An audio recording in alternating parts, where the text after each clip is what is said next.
So, we're back at it again with another dating sim. I'm just gonna put it through full window because I can't switch between tabs easily because I'm stupid. Anyways, I'm messing around with the audio settings, so hopefully they sound okay, because I know in Heartstop Tour I did have slight problems with hearing like the voice acting and shit, so I hope that's not gonna be a problem with this one. I have looked at about how long it is gonna be, so it's probably gonna be like a little under 2 hours if I do all the routes, because I'm pretty sure I've done all the routes before. Wanted. But I did also check out the Valentine's Day DLC. It's about 21 minutes or something. And I haven't played that one, so we'll see if I'll do that one at the end. But basically, when I found out that this game came out, I almost screamed, because holy shit, I was a creepypasta girly growing up, and Bloody Painter was one of my favorites. Like, this man, oh my god. Oh, I remember making like an OC child between me and this man, and like obsessively like drawing with my friends and everything. Like, oh, those were the days. But basically, if you want to check out the content warnings, then do that. I didn't put that on the screen right now because I had to check the audio. Sorry, I just got a text message. So, but basically, check out the trigger warnings because, you know, creepypasta. But yeah, this is like 13, it was like, click if you're like ages 13 and up, and I'm like, bro, me at the age of 13, I would have played this regardless of it was like, hey, da-da-da-da-da. I played Seduce Me the Otome at an age that I really shouldn't have. Who said that?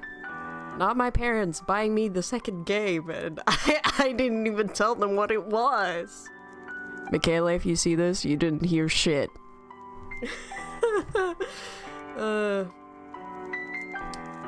Okay, I'm trying to pump myself up for this. Because Jesus fucking Christ! I've been in a foul mood for the past couple of hours because personal shit. And now when I think about it, I haven't actually properly checked so everything's like centered. Yeah, it is not. We're gonna have to fix that. What do you mean it's outside the I'm in OBS messing with this now. I thought I fixed it. Fuck. Okay. If it moves, I will have a fucking mental breakdown.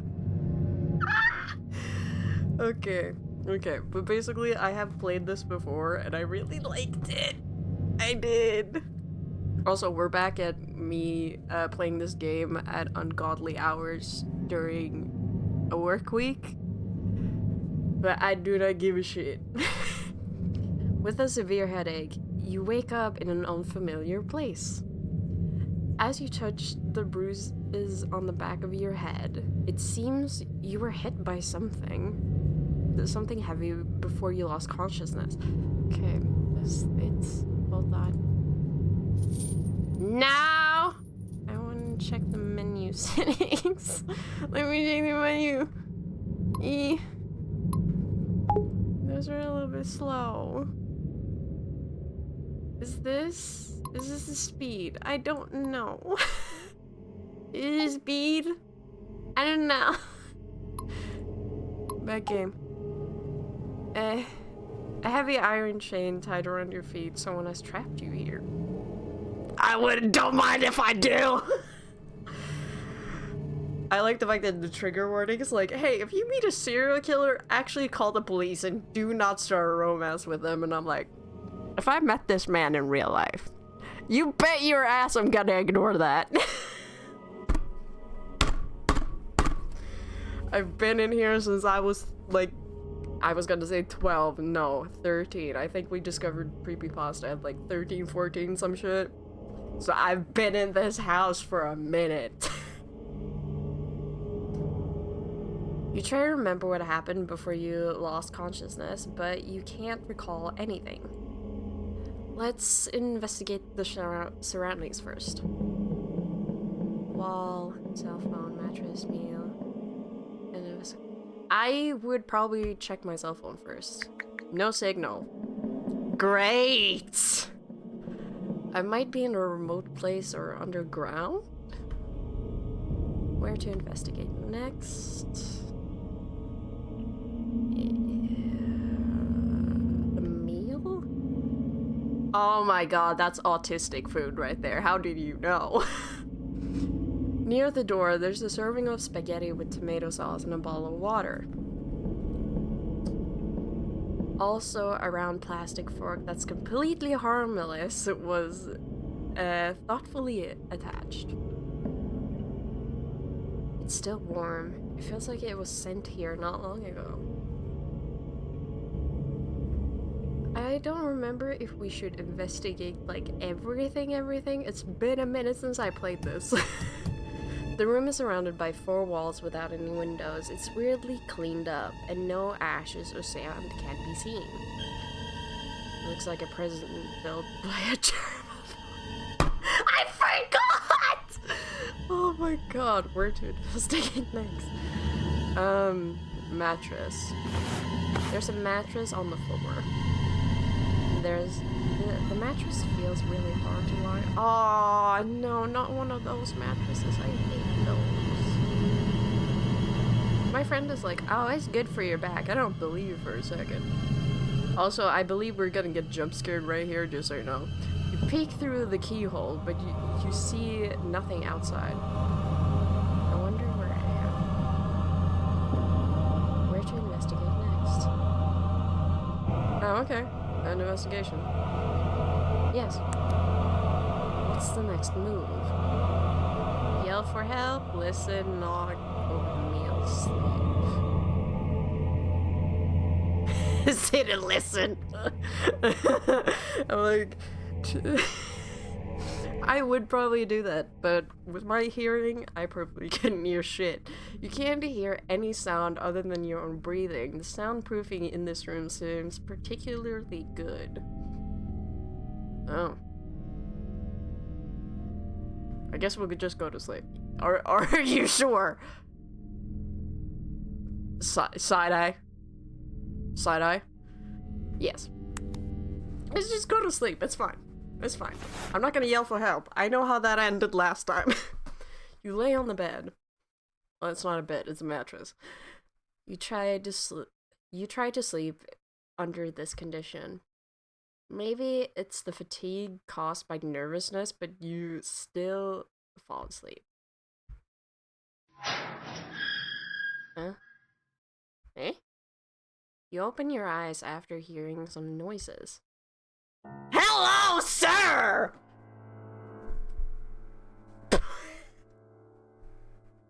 I need to calm down. I'm an adult. A tall man wearing a mask is squatting on the ground and looking at you with his head tilted. He remains silent, as if he's sizing up his prey. He points to the plate on the floor, like, indicating that you should finish your meal quickly. Okay, don't rush me. Don't rush me, I get anxious. Thinking the strange man might have poisoned the meal, you shake your head in fear. No. I can't take this seriously. Seeing you have no intention of eating, he looks quite distressed. Why the fuck would you be? Can't die. I forgot he speaks! He speaks to me! Jesus, the fucking music's loud as shit. Sound effects. I just turn the volume down like a tad. Okay. Yeah. I think that's good. Maybe? Fuck, this is scuffed. Find the game. What if I want to die, though? Now. Who did this voice acting? I forgot. Fuck. He slowly speaks with a deep and steady voice. This is embarrassing. Freezer is full. Alright. He's gonna shove me in the freezer. I forgot about that. I forgot. Sorry, I'm checking my phone periodically because I'm waiting on an Amazon package and I'm not fucking opening the door. What does that mean? Bruh, I'm not... Is full, and there's no space for more. Bruh, even I could figure that out. I'm not complete... I'm... 7 days. Alright. He gives me a week. He pauses and thinks. There won't be space until 7 days later. But what if I kill myself? Oh, right, I can't kill myself. Okay, back to what I was saying before he interrupted me. I'm sick of every single visual novel MC being dumb as shit. I'm tired of it. Now, you'll rot. What if I want to? I can be a stain on your floor. What do you mean? So I only have 7 days left to live? No fucking shit. Again, I'm sick of us being dumbass. He nods and walks out the door. Wait, you can't just leave me here like this. Please. Your cries can't stop the door from closing. Day 1. Let's investigate the surroundings. The door. You peek outside from the keyhole. You see the shadow of the man walking around. Seems to be busy with something. What is he doing? The meal. Just a fucking croissant. Blah, blah, blah, blah. The mattress. Yeah. I mean, there's not many options. I can't even remember. Please try to improve your survival rate within 7 days. Easy. I will just act very autistic. Let's investigate and look around. The door. Check the keyhole. You seem to see something. You see that there is a vague figure at the end of the door. Observe quietly. Can't remember if this is where he jump scares me. My sound better not be too fucking loud in my ears. You sense something wrong, but realize that is what it is after narrowing your eyes. That is an artwork made of the human body, not a human being. Fuck! I knew it, yet I jumped. God damn it. You hear the door open. I will, like, fucking fall over right on top of this man. And there, you slowly push. Why would I push open the door? And there is no trace of the strange man. First, you're going to a room with a large freezer, sink, and operating table. Where did you get the operating table? Then you open another heavy door.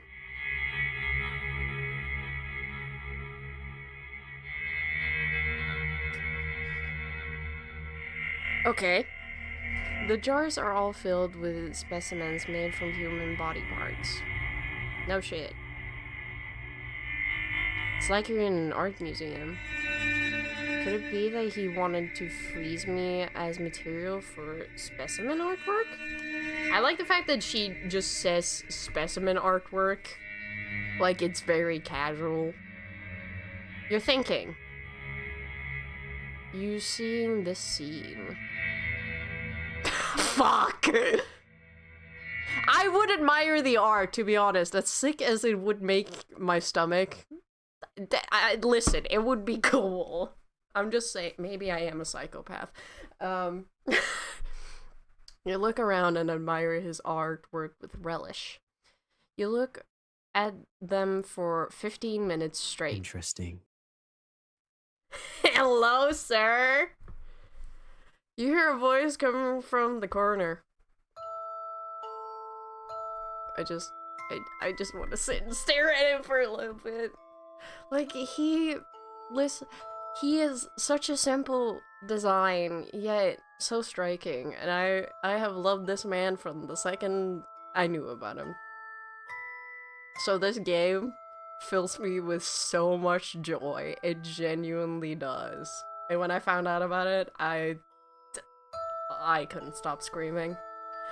And the DLC, when I found out about it recently, I'm like, I'm gonna fucking save that for later. We're gonna save that for later. It turns out the man has been watching you from a blind spot behind the glass cabinet. I like them. They're so beautiful. The man goes silent with his head tilted for a couple of seconds after hearing your comment. He seems to be thinking about something. Don't you consider it cruel or bloodthirsty to them? In a technical sense, yes. No, I feel nothing at all. Okay, psychopath. You're such a weirdo.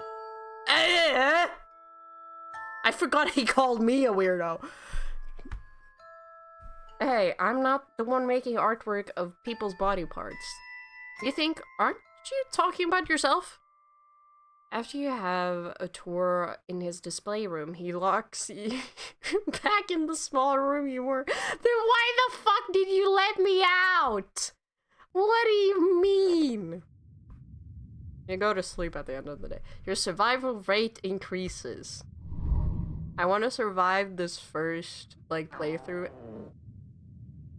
The fuck was that? And then I want to fuck it up. Until noon, you don't see breakfast or lunch being delivered. You're already starving. You're waiting for him to bring dinner, but what you get is not dinner. Instead, you hear the door was opened. A light shines through the crack of the half-open door, looking like an intriguing invitation. You open the door and walk into that light. You first arrive at the room with an operating table outside of the door. But this time, the operating table is not empty. There's a defrosted human corpse on it. The man pops out of somewhere.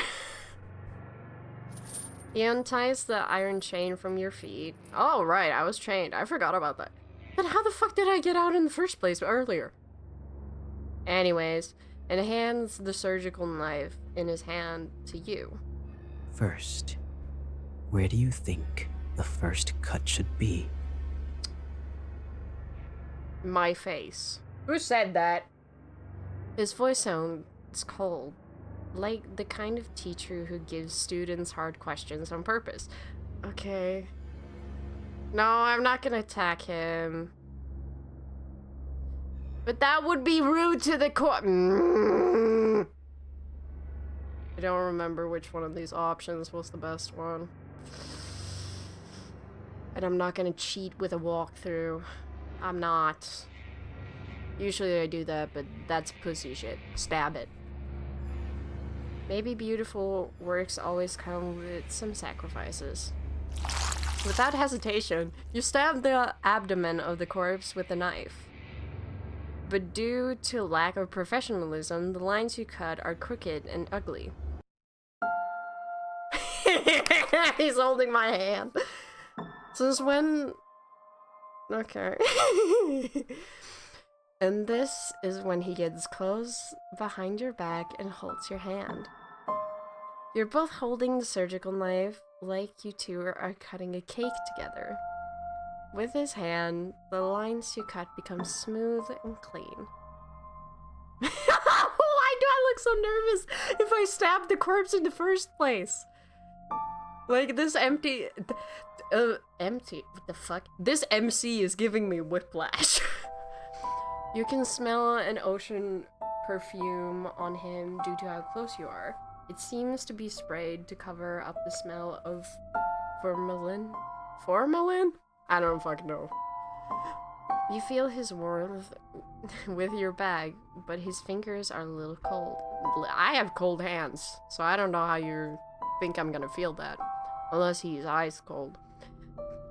He's focusing on cutting the corpse, and your hand keeps moving under his lead. He could have killed you, or ignored you, but he didn't. You start to speculate on the purpose of his behaviors.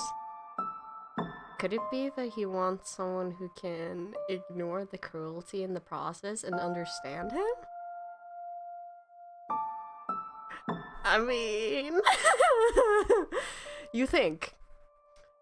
After the happy creative time ends, you're locked in the room you were in. You go to sleep to the end of the day. Please save my survival rate increase. Fuck! Okay. Until noon, you don't see breakfast or lunch being delivered. You're already starving. You notice that something is shining at the corner. A key? Seems like the man accidentally dropped it last night.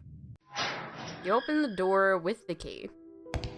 You go past the operating table where you two spent creative time together last night. That doesn't sound suspicious at all. The display room. Then you discover that there are, Jesus fucking Christ, I can read, unnaturally uneven marks from one wall to the corner. You find a trap door. After pushing the trap door, you see a normal basement storage room. At the corner of the storage room, you can see a stair that goes up. Turns out, this really was an underground secret room. I mean, if there weren't any windows, I don't fucking know what you expected. Hidden layer by layer with trapdoor. No wonder the sound insulation is so good. You walk up the stairs and see a heavy wooden board. You push it hard. What catches your eye is the interior of a cozy cabin. Then you realize the heavy wooden board you pushed is the back of a bookcase.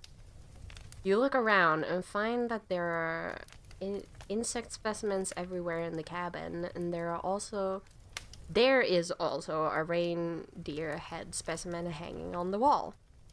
Then you walk into the living room.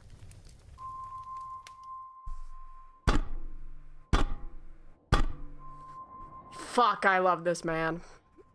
You see a young man with a handsome face and pale skin lying on the sofa. Hello. The ocean-scented perfume and the faint smell of formalin emanates from his body. It's him! It's the masked man who kidnapped you. Oh, but he's not wearing a mask at this time. Oh my god, imagine saying that. my brain. His sleeping face has a ferocious expression. His neck is sweating and he seems to be trembling. It looks like he's sick. At this time, you decide to take the opportunity to escape. Stay and take care of him! I love being dumb! You can't bear to leave him alone, so you reach out and touch his forehead. Whoa. So hot. He is so hot.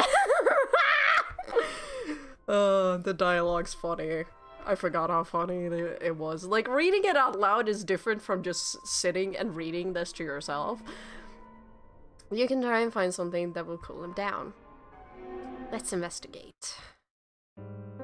The kitchen. The kitchen is spotlessly clean. Fridge. There's some ice cubes in it. These can cool down his body temperature. Cabinet. You find some clean towels in the kitchen cabinet. I can soak a towel in ice water and place it on the patient's forehead to cool him down. An investigation? Yes. Living room. I just want to look. Where to investigate next? Oh. Oh, Jesus fucking crap. Photo frame? Hello. There's a photo frame on the shelf. It's a photo of him standing at the entrance of the judicial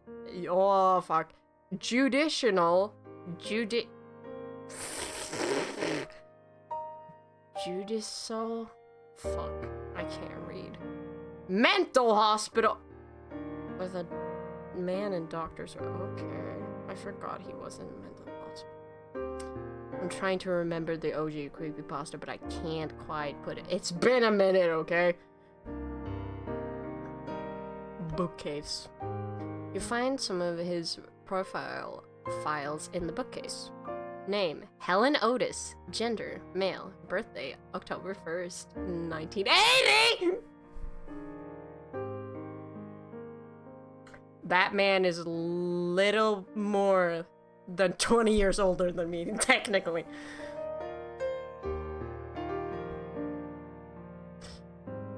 Where to investigate next? Oh my god. The man. His expression is ferocious. He seems to be in pain. Still having a fever. Where to investigate? End investigation. Yeah? End investigation. Take care of that man. You return to the living room, wringing out the excess water from a towel soaked in ice water and places it on his forehead. His ferocious expression gradually softened. You once again notice his fair skin and long eyelashes and his slightly curly black hair. If you don't say he is a murderer, his sleeping I think I know how this sentence is supposed to be read. But I don't think that's correct. If you didn't say, I would... Oh my fucking god, I don't know grammar anymore. His sleeping face looks very harmless now. He looks very harmless after a while. I forgot he's so surprised that I'm there. He wakes up to the scent of you brewing cocoa and sits up on the couch. He looks a little shocked. What, you didn't expect someone you kidnapped to take care of you? I mean, I wouldn't either, but I'd say this is a special circumstance. He looks around quickly and seems to understand what is going on. Why are you doing this? Because you're cute. I want to ask myself that too. Okay, at least semi-self-aware. You saw me faint and didn't choose to run away. Yeah, because I know exactly what kind of traps you've hidden, so. Again, for those who haven't played this, I'm not gonna say it now. I'm gonna show you guys later, because... Ow! You're such a weirdo. You are a fucking weirdo. Sorry, I'm just very used to my friends saying shit and then me being like, no, you. Is there anyone weirder than you in this house? Okay. Shots fired. You can't help but bitch about him. Oh my fucking god. You seem to see the corners of his mouth rising slightly for a few seconds. The atmosphere between you relaxes. He doesn't drink the cocoa you brewed for him. It seems that he is still a little wary of you. But he is smiling. It is a cute smile. Can you tell me who you are? Bloody Painter. That's the name they gave me for my modus operandi. I do not remember what that means. Hold on, I'm gonna Google. What is a modus operandi? Modus operandi. A particular way or method of doing something. Ah, okay. Why you gotta use such fancy words? If you find it difficult to pronounce, you can call me BP. It kind of reminds me of PB, like Princess Bubble. Okay, Helen.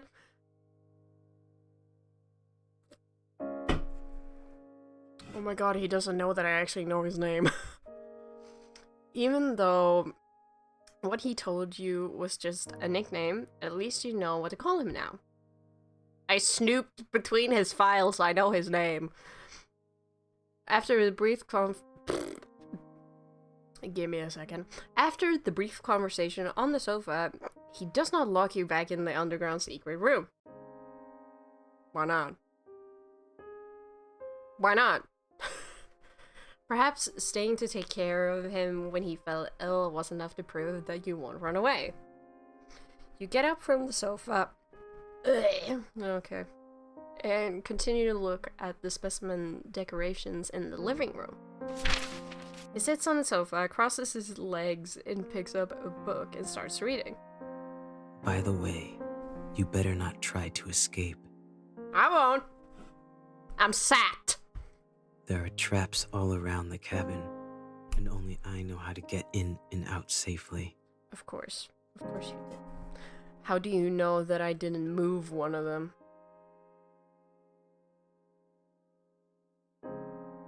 I already knew there were traps anyway.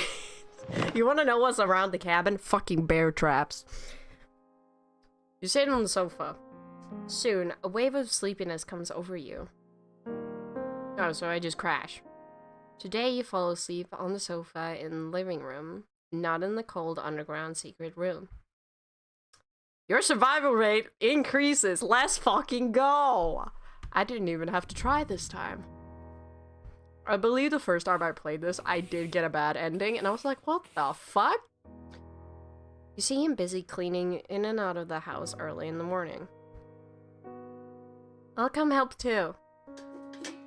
After finishing speaking, you pick up the rag and bucket and join cleaning. But you can't really see where this almost spotless house needs to be cleaned.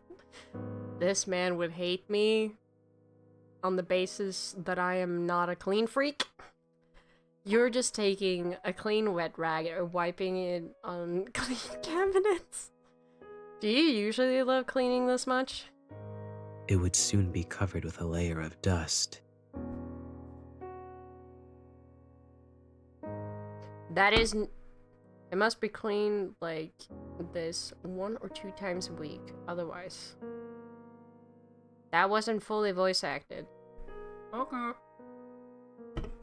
I mean, to be fair, I do try and clean 1 or 2 a week. I have a lot of space to clean though. Although he doesn't talk much, his tone and voice give you a gentle feeling and don't make you feel nervous. You climb up the short ladder and wipe the high cabinets with a rag. Suddenly, a cockroach crawls out from the crack in the cabinet!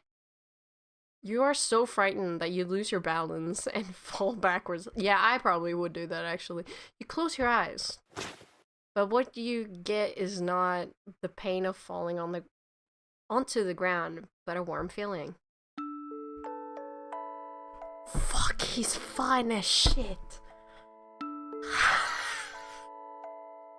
Fuck, I love him. My hands getting really cold. You'll open your eyes and find that he's holding you like a princess. Like you're a princess! I love being called princess. I wonder whose fault that is. Eric? Who said that? The traveler? Traveler needs to stop talking to me like that. He catches you with the same cold expression on his face. Are you alright? Now I am. Perhaps to resolve the awkwardness, he asks. I'm alright, it was just a cockroach. Yeah, I would also be making that face. He puts you down. He takes 2 steps back from the cabinet you just wiped, and then says calmly, Don't come near here yet. what? Why? It's dangerous. Huh? You can't help but chuckle at the thought of a murderer being afraid of cockroaches. Fine, whatever you say. The interaction just now makes you feel a little warmth from this cold murder. At least you see more of his reactions and expressions. Oh my fuck. This is the rare relaxation you have felt in these tense days. He could have let you fall off the ladder, but he rushed over to catch you.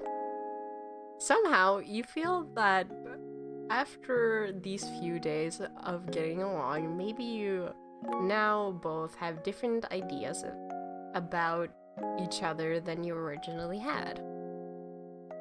It was only clearer. Oh, fuck, I can read. It was only a clear relationship between a murderer who wanted to hunt and a prey who was trying to escape. But now, it has an extra layer of friendship, causing the interaction between you two to have an indescribable sense of dissonance. Just when you picked up the old newspaper and prepared to wipe the windows with the newspaper, what you find a police car parked. How did they get past the traps? What do you mean? 2 police officers get out of the car and keeps looking towards the cabin. At some point, BP is already behind you, looking out the window with you. Wait for a second. There's my fucking alarm! Oh, I'll wait for you, baby girl. Who said that? And then he walks out of the door and talks to the police officers. Is there anything I can help you with? Are you Mr. Otis? Yes, I am. Have you ever seen these people around here? The police officer takes out some photos from his pocket. Have these people committed a crime and are running away? Fuck, you sound autistic. Who said that? No, these people are missing people around this area. I haven't seen them before, but wolves and bears often appear around here. Can we check out your cabin? Yes, come in. Okay, damn. I would probably have an anxiety attack. BP behaves very kindly and politely. After speaking, he leads the way for the police officers. Please, follow my footsteps. I placed some traps near the cabin to protect against wild wolves and bears. You don't want to step on them. The police officers enter the house and see you. Hello, this is... An old friend who came to visit me recently. Yes, sir. You greet the police officers with a smile and a nod. At the same time, a police officer quickly looks through the missing person's photos in his hand and then puts the photo back into his pocket.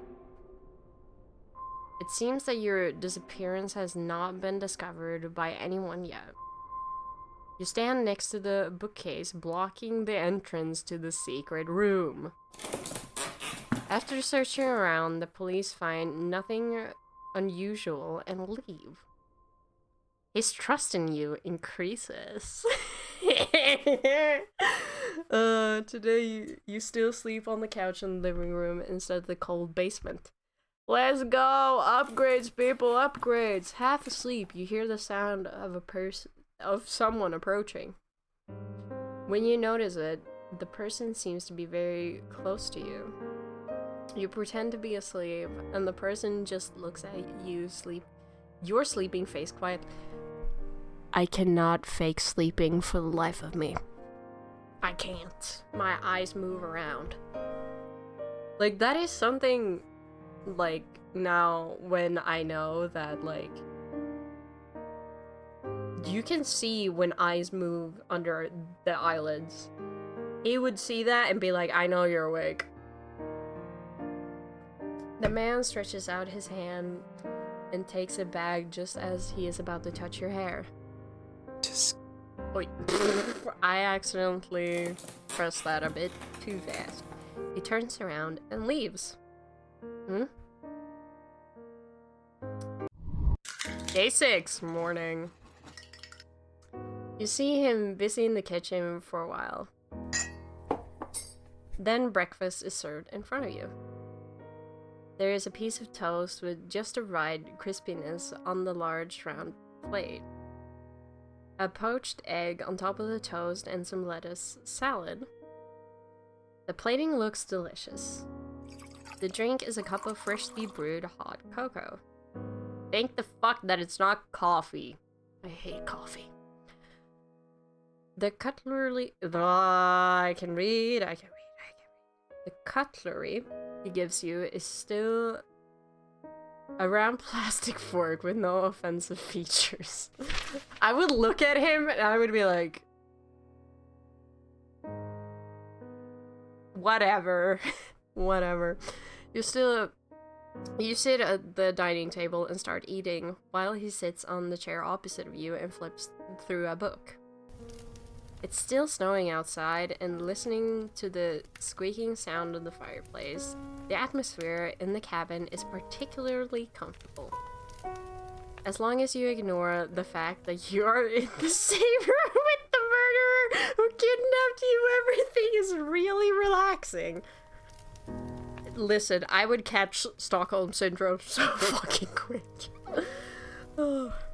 You look at him, who is full of mysteries, and some questions arise in your mind. Listen, I ignore red flags and friends. This would be a walk in the park compared. Fuck, that was a burp. Again, you decide to fucking hear something. What's that mean?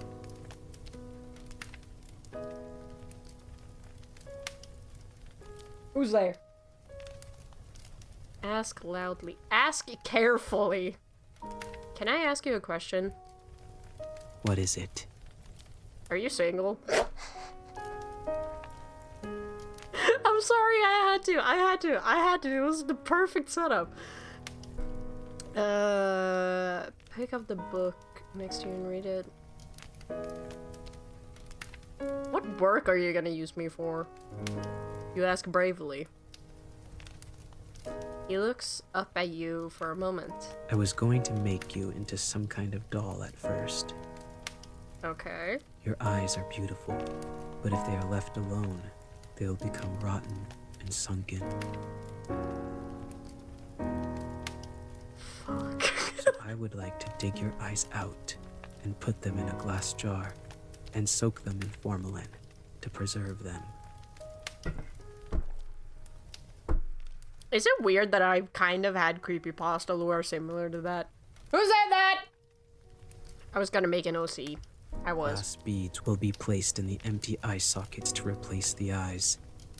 Can you actually replace the eyes if you think they're that pretty though? You look very pleasing to the eye, so I would also like to keep the head intact.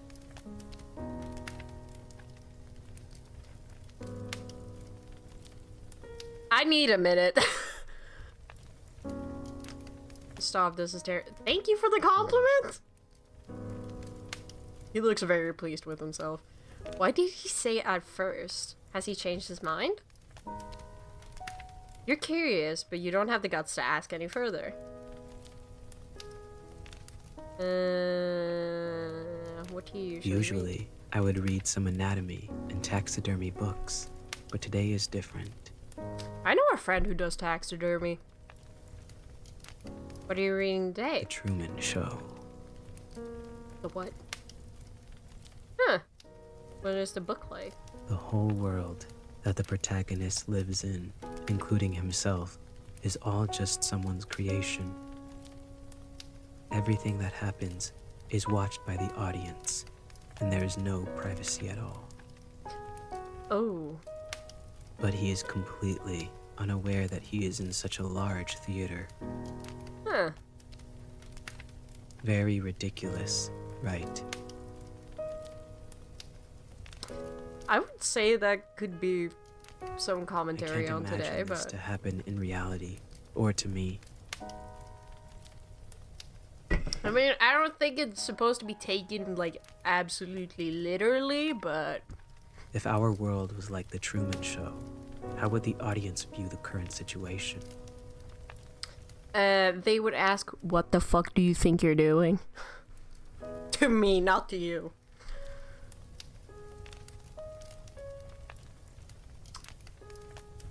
Must be excited. Why?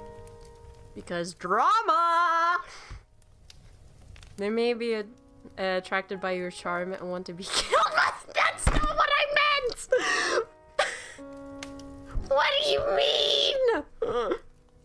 I wouldn't say... The creator knows.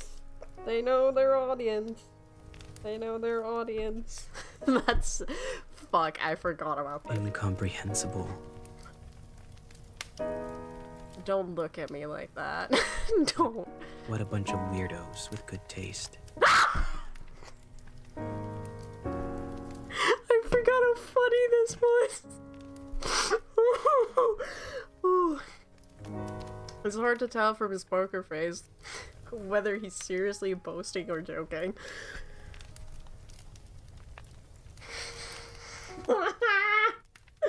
Oh my fucking god, I forgot about that.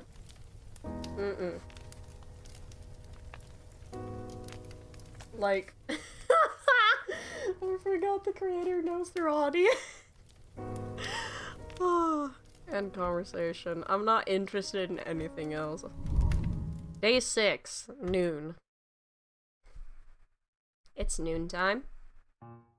To thank you for making breakfast for me today, let me make lunch in return. Oh, that's not gonna end well. He looks very displeased. He frowns at you with an expression like, "Are you out of your mind?" So he looks at me and already knows I can't cook. Don't worry, you said there are traps outside the house. Only you know how to get in and out normally. Even if I resist you with a knife, I can't escape. Okay, but I'll keep an eye on you. Oh, it's because I'm gonna be handling sharp objects. Oh, I thought it was more like, bruh, I already know you can't do that. Don't try anything stupid. What if I kill myself? What you gonna do then? The freezer's full. Great. As for what to cook and the ingredients, well... A bad idea flashes through your head and curiosity makes you ask. Do you eat human flesh? No. Why would I do that? I can hear coughing from downstairs.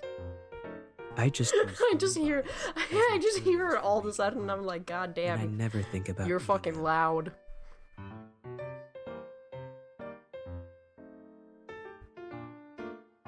I thought you murderers all had some degree of cannibalism. I mean, billionaires have some degree of cannibalism. Who said that? Let's I put didn't it say this that. way. Do you eat paint and painting tools?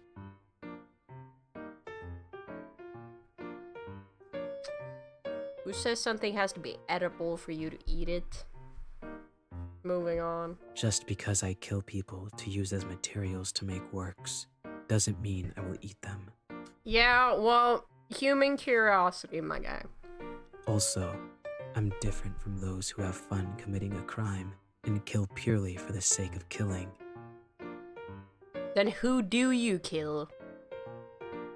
You only kill pretty people? Don't confuse me with that kind of unprincipled guy. Okay, damn. I wouldn't do anything unless necessary. That can be interpreted in a number of ways. You are here only because you witnessed the crime scene. What? Can I get some context? What do you mean? What did I witness? Are we just moving on? Oh my god. After hearing this, you decide to cook a common dish. I would not do that to him. You look at the ingredients in the refrigerator. There are eggs, tomatoes, white rice, and some curry powder on the shelf. Okay, I've decided. You turn on the oven and start to cook. VP watches the entire production process. Rather than worrying about you escaping, he's more worried about you blowing up the kitchen. See, this is what I thought he was staring at before earlier, but apparently not. That he should be worried about, rather than me attacking him with a kitchen utensil. Soon after, a normal curry omelet rice was served. Can you stop staring at me like that, please? I get uncomfortable. He stares at the omelet rice without saying a word. Don't worry, there's no poison. Weren't you watching the whole process? Where would I even get the poison from? Unless he has some. He starts to move after you finish speaking. He takes a spoonful of the omelet rice and puts it in his mouth. What do you think? It's surprisingly quite delicious. Thank God. I don't know how to cook. Oh, he's smiling at me. What's wrong? Nothing. It's just that no one has cooked for me for a long time. You're falling in love with me. Who said that? I can make you more if you'd like. You had a fairly pleasant afternoon. Day 6, late at night. Hey! Huh? You're woken up from your sleep by the man. Oh, that is really close. Hi, sir. His face is close to you, and his blue eyes are staring at you. What's wrong? You sit up on the couch and rub your eyes. Got to go. The fuck you mean we gotta go? Gotta go? I've noticed something unusual about the number of police cars patrolling nearby recently. I mean, I think that tends to happen when you kidnap people. They must have some relevant evidence and are doubting it. It is very likely there is an ambush outside. Okay. It's snowing heavily outside now, and I think it's time to leave now. Come with me or not. It's your choice. Oh, so I actually do have a choice? Oh, fuck. I accidentally clicked that. You choose to... I want to go with him! What do you want me to do? I'm fine with both choices, but I need you to look me in the eyes and tell me, what do you prefer me to do? What am I, his dom? Who said that? If you get that reference, I love you. You stare at his eyes. I prefer... He hesitates to speak and looks away, looking like he's thinking about something. The timer always makes me nervous, especially when it's like all the way up here. Your behavior makes him a little panicked, and he doesn't seem to be good at this kind of situation. I took his hand, by the way, if you didn't catch that. You notice that his ears are flushed, and his unexpected reaction makes me want to tease him a little bit. What do you prefer me to do? I prefer... After a moment of silence, he slowly speaks. That you come with me. Oh my god, release me from this fucking cage. He tries hard to look you in the eyes and speak his thoughts. We'll set off early tomorrow morning. He's so cute! He's adorable. Follow my footsteps. You follow the shoe prints he leaves on the snow and finally succeed in avoiding the many traps around the cabin. Just as you are walking through the forest, you hear movement behind you. Freeze! Oh, fucking hell. In the snowstorm, several policemen who were lying in ambush chase after you. You ignore them and keep running forward. A gunshot shoots across the sky and you feel a pain in your left calf. You're shot! He turns to look at you as he's considering whether to leave you. Run! You yell at him. But he approaches you. Bruh! Do not! And he holds you in his arms. You feel a warmth on your forehead. Shut your fucking mouth! He kisses your forehead!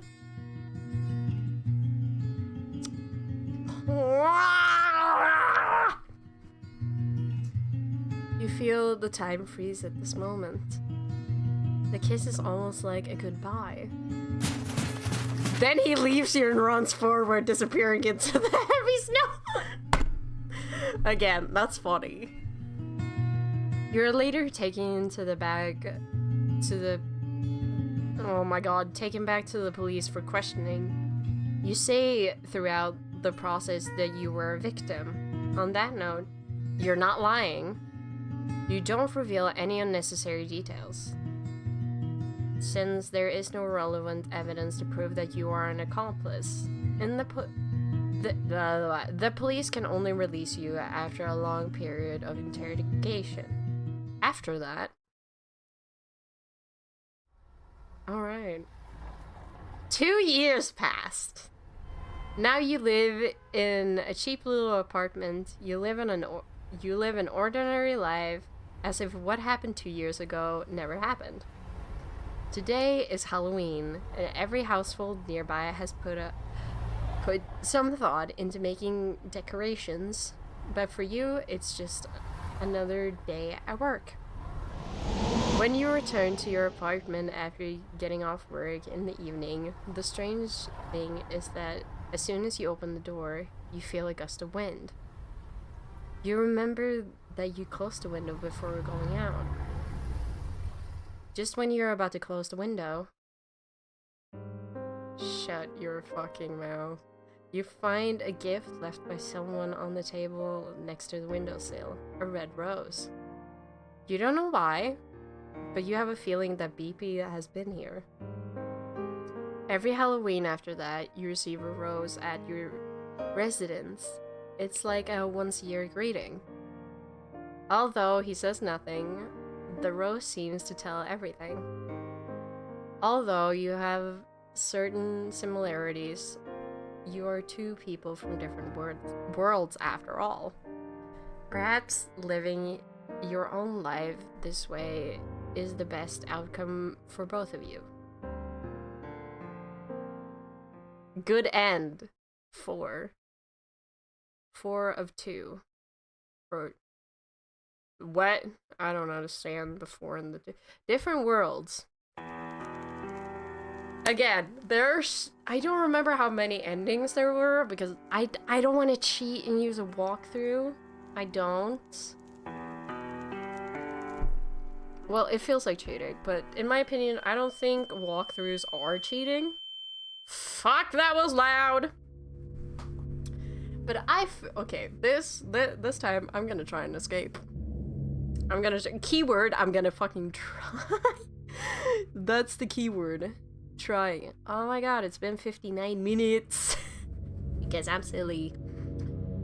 With a severe headache, you wake up in an unfamiliar place. As you touch the bruise on the back of your head, it seems you were hit by something heavy before you lost consciousness. I like the fact that I don't recall, like, a single moment before, and he refers, later that, like, oh, you witnessed a crime. I'm like, bitch, what fucking crime are we talking about? A heavy iron chain tied around your feet. Someone has trapped you here. You try to remember what happened before you lost consciousness, but you can't recall anything. Let's investigate. I already know everything, so let's just go through these so I have those covered, because I don't know if these actually, like, affect the end result of which ending you get. I don't know. I just remember the first time I played this, it was like, oh, survival rate, like, decreased. I'm like, the fuck you mean it decreased? Yell for help. I want to do something different. Nobody answers. And then we sleep. Because I don't remember what the fuck I did the first time. You try to sleep under this condition. Maybe it's the fatigue caused by nervousness, but you still fall asleep. And the door opens. You open your eyes after hearing some noises. And there he is! A tall man wearing a mask is squatting on the ground, looking at you with his head tilted. He remains silent, as if he's sizing up his prey. He points to the plate on the floor, like indicating you should finish your meal quickly. By the way, if you hear like some tapping or squeaking, it's just my leg spasming a little bit because I need to stim. Thinking that the strange man might have poisoned Beal, you shake your head in fear. Seeing you have no intention of eating, he looks quite distressed. You can't die. Not now. The freezer is full. He slowly speaks with a deep and steady voice. The freezer is full. I get it. What does that mean? The freezer is full, and there's no space for more. My question is, how big of a fucking freezer do you have? 7 days. Also, what does he do with parts that he's like, these are too ugly to use? There won't be space until 7 days later. I like the fact that he's like, give it a week. And I'm like, the fuck you mean a week? If you die now, you'll rot. That doesn't sound ominous in the slightest. The fact that it's like, what does that mean? Do I only have 7 days to live? No shit. He nods and walks out of the door. Wait, you can't just leave me here like this. Please. Your cries can't stop the door from closing. Day 1. Let's investigate. The door. Does he know about the D-O-R-E? The what? The door. You see the shadow of the man walking around. Seems to be busy with something. What is he doing? There's his golden mattress. I'm not even gonna pay attention to the meal. Please try to improve your survival rate. Now I'm gonna try and do the opposite because... Or should I try and like suck up to him and then try to escape? I don't know which one. What do we think, chat? Not that I'm live streaming, I'm not. Let's investigate and look around. The door. Does he know about the D-O-R-E? The what? The door. I fucking hate this. He's gonna yell for help. After yelling for help, you finally realize what it is. Why is this in like dialogue mode? That is an artwork made of the human body, not a human being. Hello, sir. I was actually ready for it this time. You hear the door open. You slowly push the door, and there is no trace of this strange man. First, you go to a room with a large freezer, sink, and operating table. Then you open another heavy door. You find yourself in a room full of glass display jars. The jars are filled with specimens made from human body parts. It's like you're in an art museum. Could it be that he wanted to freeze me as material for specimen artwork? You're thinking, you're seeing this scene. Fuck. What the hell are these sick stuff? So disgusting. You say all the curse words you can think of in your life. You raise your fist and smash it against the glass cabinet, but stop just before the fist hits it. Your wrist is grabbed by someone. Hello! Before you realize it, the man is already standing behind you. The last thing I welcome is an uneducated person like you. I'm not educated, I just like being dumb. Oh shit. You feel a twinge in your abdomen. And then there's red worm liquid. And then the red worm liquid flows out. Hey, don't Leo! He kills you and cleans up the scene carefully. After dissolving you with strong acid, he buries you in the garden. Bad end. You're not even good enough to be material. Can you tell I love this game? It's so funny. Like, I remember when I played this the first time. I'm not even gonna fucking read it this time. I remember, like, playing this the first time, and I think that was the ending I got because I thought the fuck was like, fucking son of a bitch, and not like start like cursing at how like disgusting everything is, because honestly I would be like, how do you even come up with this in the first place? But yeah, I love discovering like new options in games and shit. I am looking at what I want to play for my next schedule, but I'm not quite sure what I want to put on there yet. I do have a lot in knock over the meal. Yes! You make the room messy and dirty with food. Yell for help. I like being silly. Nobody answers. Let's sleep. Let's sleep. I want to see what happens. You lay on the bed. But like, because we have a couple of options, I already have some that I have downloaded onto my computer already. I don't remember half of the fucking titles though. We have The Kid at the Back, which is, again, one of my favorite. 14 Days with You. I believe we have up to 5 days on that one, so I don't know if I should split that one into parts. Then I want to play Heartstop Tour again, except the Bond guy, like his route, because there are 2 different love interests. I'm trying to remember what more we have, but I can't quite fucking remember. I have Itch.io on my phone. Give me a second. No, because I saved like a lot. Oh yeah, we have Seek L, which is a relatively short game. I did enjoy that one.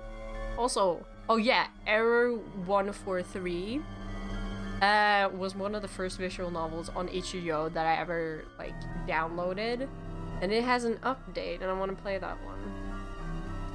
Oh yeah, Willow Mist Emporium of Antiques and Curiosities. It's by the same people that did A Date with Death. Oh yeah, we could also do A Date with Death, because duh, I fucking love that game. I bought the DLC and I was like, fuck, this is good. Oh, Lost in Limbo is also one of my favorites, and they've also updated the new demo. Or they've also updated the demo, which is like, I don't know if it's only sprites or both story also. You notice the mop in the bucket he brought with him. Who are you? Why did you abduct me? He starts to clean up, ignoring your questions. After a while, the dirty room becomes clean, and he doesn't forget to spray alcohol everywhere to disinfect when he's done. I'm just gonna be a nuisance. The first day passed. You feel very hungry. It's not Hungary. I love spelling mistakes, it's so funny. There has been no food or water sent in here since yesterday. Sometimes when you're so hungry that your stomach hurts, you can only use your arms to press your stomach hard to relieve the pain. I've been there, except nowadays it's like not even painful. I just get really fucking pissed off. There's third day, still nothing. There's a chill in your limbs and you can't muster any strength in your hands and feet. You need to replenish calories to maintain bodily functions or else you'll faint. Day 7! A week passed. You're lying on the bed in a daze with only one breath left. In a trance, you hear the sound of the heavy gates being opened one by one. And then it's the footsteps getting closer to you. You feel that your body is in the air. It seems like someone has picked you up. You think, it would be great if it's the police coming to rescue. The possibility makes you fall asleep in peace. But you never wake up again. Hej då Leo, vi ses! Ending 1, messy in unacceptance. I keep forgetting how many, like, ways this this has endings. Because a lot of them are really, oh yeah, does that mean there are 6 bad endings if it was 1 out of 6 and 2 out of 6? 6 bad endings and 4 good ones? I'm guessing? I'm not sure. I don't know. I don't fucking know. Again, I'm not gonna look at a walkthrough because I ain't doing that pussy shit today. I'm not. I'm gonna sit here for as long as it takes. You motherfuckers. Also, this is one of the rare occasions where I haven't pre-recorded this in a week in advance. It's like a little less than a week in advance. And I'm gonna have to record the next one for the week afterwards. Listen. You can't hear any sound other than your own breathing. Because the next one after this one was like antonym obscurity or something like that. And I just put that one because it had a cute alt guy in it. Know nothing about it because, yeah, I put it in my library because I'm like, ooh, this looks interesting, and then I don't fucking read the description. Maybe it's fatigue caused by nervousness, but you still fall asleep. And there's the door. You open your eyes, hearing some noises. A tall man wearing a mask is squatting on the ground and looking at you with his head tilted. He remains silent as he's sizing up his prey. He points to the plate on the floor, like indicating you should finish your meal quickly. 7 days. You can't die. Not now. I like the fact that he sounds like a disappointed Freezer dad. is full. Freezer is full. The Fuck, you freezer sound is autistic. full, and there's no space For more. What 7 are you, the Riddler? There won't be space until 7 days later. I have like a lump in the back of my throat again. If you die now, you'll rot. It sounds funny when he says that. What do you mean?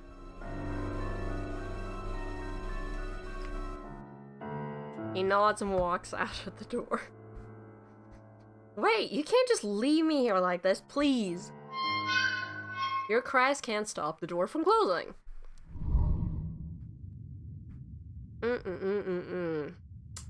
The door. Does he know about the DRE? The what? The door? I will repeat myself several times because, like, again, stems. Ow, my upper lip hurts. Please try to improve your survival rate within 7 days. Okay, Mom. I like the fact that, like, in the first, like, day or so, like, within the first couple of minutes of playing, so much can go fucking wrong. It's funny. The meal. It's just fucking water. Doesn't he know about the DRE? The what? The door. Observe.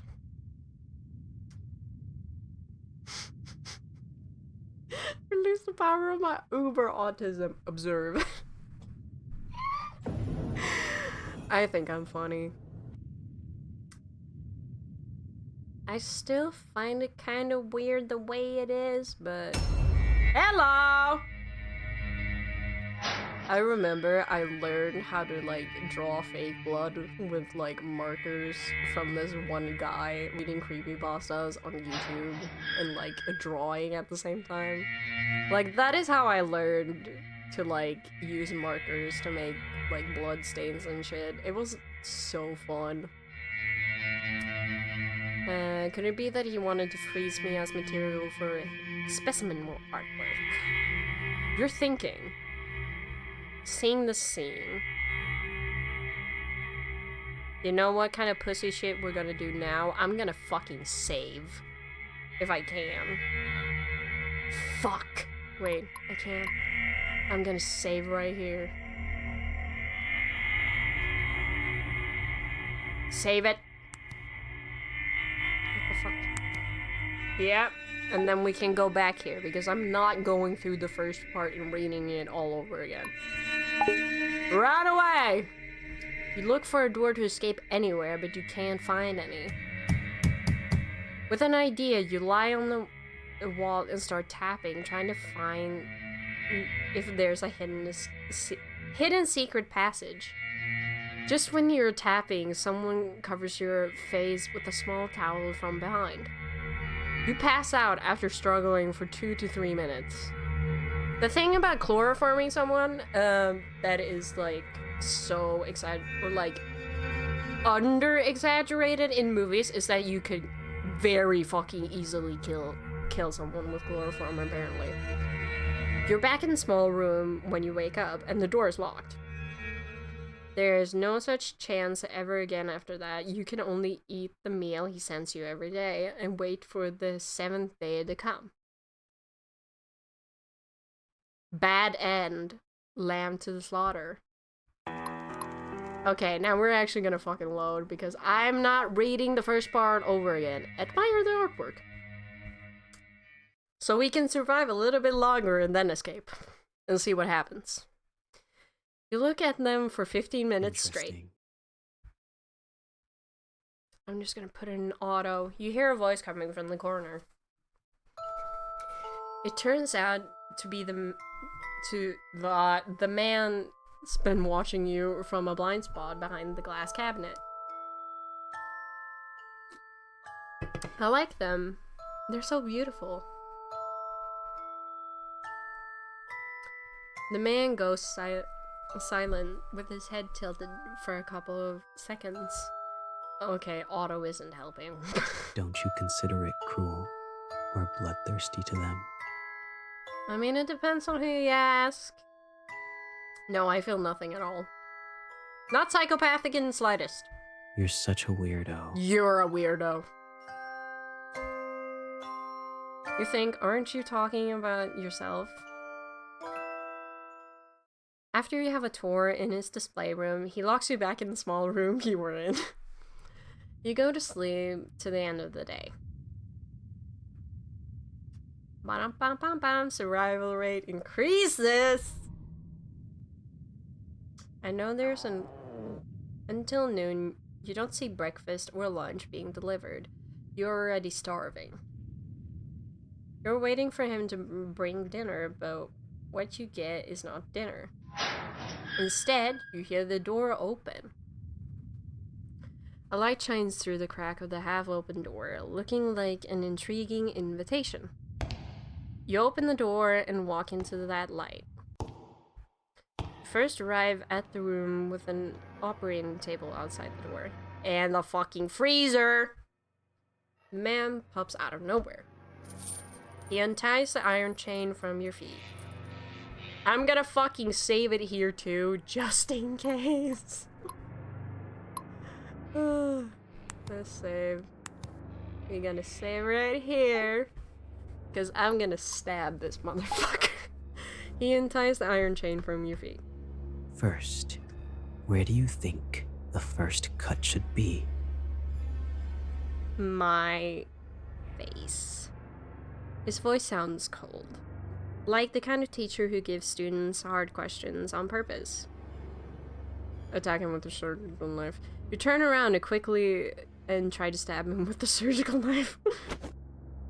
Oh, it's the same sprite. He seems to already know you would do that and holds you down quickly. You were indeed pretending.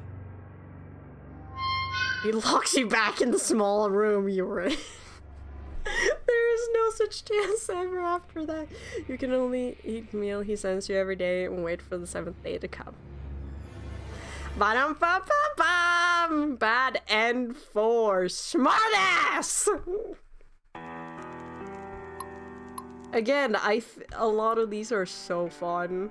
Like, this visual novels is just so fun to, like, figure out because, like, the slightest different choices is wildly different endings. First cut should be. Well, not wildly different, but, like, it's surprising. It's like, oh, I think this is the right choice. Nah. Can't do it. You can't hurt innocent people. It's a dead corpse, even if it's... You can't hurt innocent people, even if it's corpse. But if you don't cut it, the man will know you're just pretending to admire his artwork to survive. Hey, I can admire something and still not want to do it. After struggling with your thoughts, you drop the knife in your hand in fear. You were indeed pretending. Who says it was pretend? Just because I like something doesn't mean I want to do it. He locks you back in the room you were in. I fucking spat on my monitor. Laughing. There is no such chance ever again. You can only eat the meal he sends every day and wait for the 7th day to come. Bad End 5. Soft-hearted. Fuck! I was supposed to press load. God damn it. Load. Load. He unties the iron chain from your feet and hands the surgical knife. Where do you think the first cut should be? I know this is like really repetitive, but I want to get through all the endings because I need this. I really need this. I just want to do something fun. Like a teacher.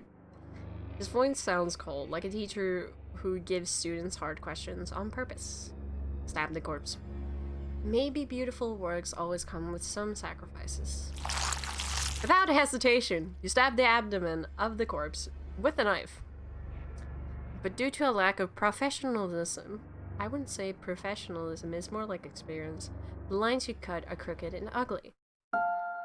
And this is when he gets close behind your back and holds your hand. Romantic. Imagine... Would you want to cut a corpse together?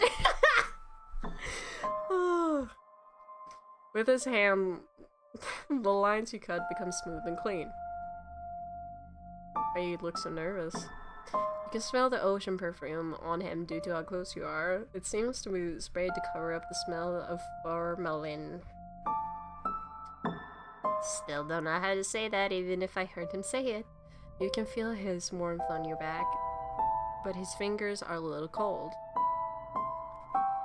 He's focusing on cutting the corpse, and your hand keeps moving under his lead.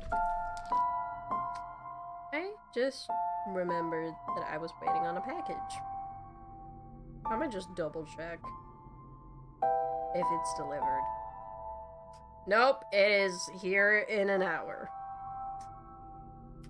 In a fucking hour, my ass! He could have killed you or ignored you, but he didn't. You start to speculate on the purpose of his behaviors.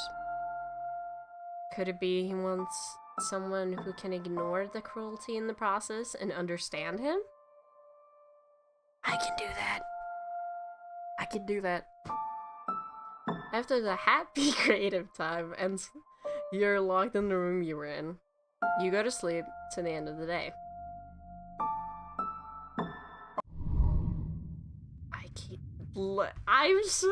I needed to have this a lot of fun. I might be a little, like, I'm not disorganized right now by the fact that I'm doing this repeatedly.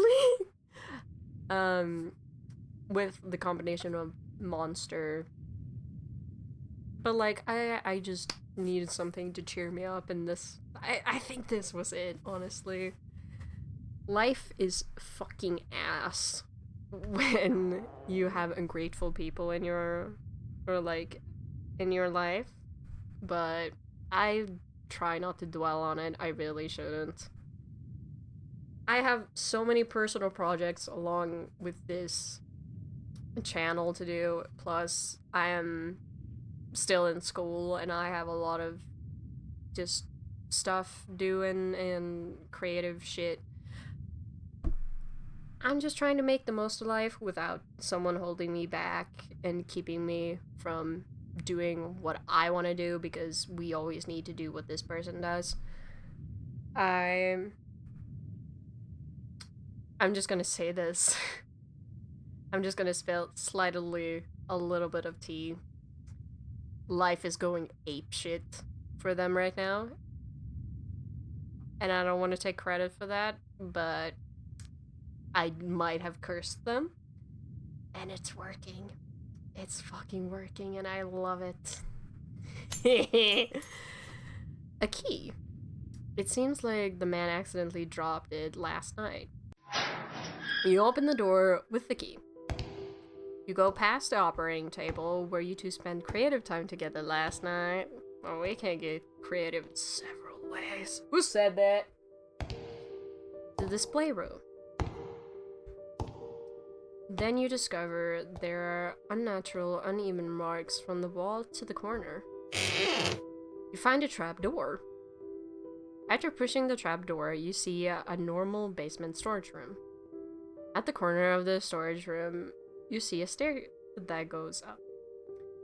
It turns out it really was underground secret room. That was not a grammatical sentence.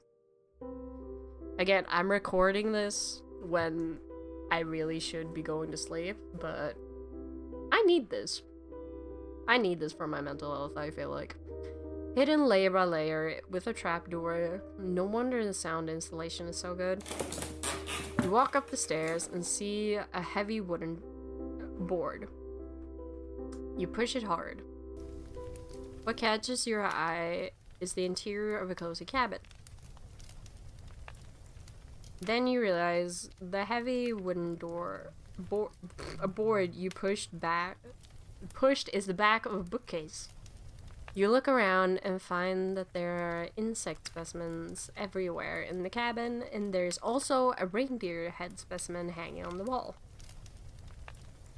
Then you walk into the living room. You see a young man with a handsome face and pale skin lying on the sofa. The ocean-scented perfume and the faint smell of formalin emanates from his body. It's him! He's the masked man who kidnapped you, but he is not wearing a mask at this time. His sleeping face has a ferocious expression. His neck is sweating and he seems to be trembling. It looks like he's sick. At this time, you decide to... I'm gonna save, and then I'm gonna do something dumb.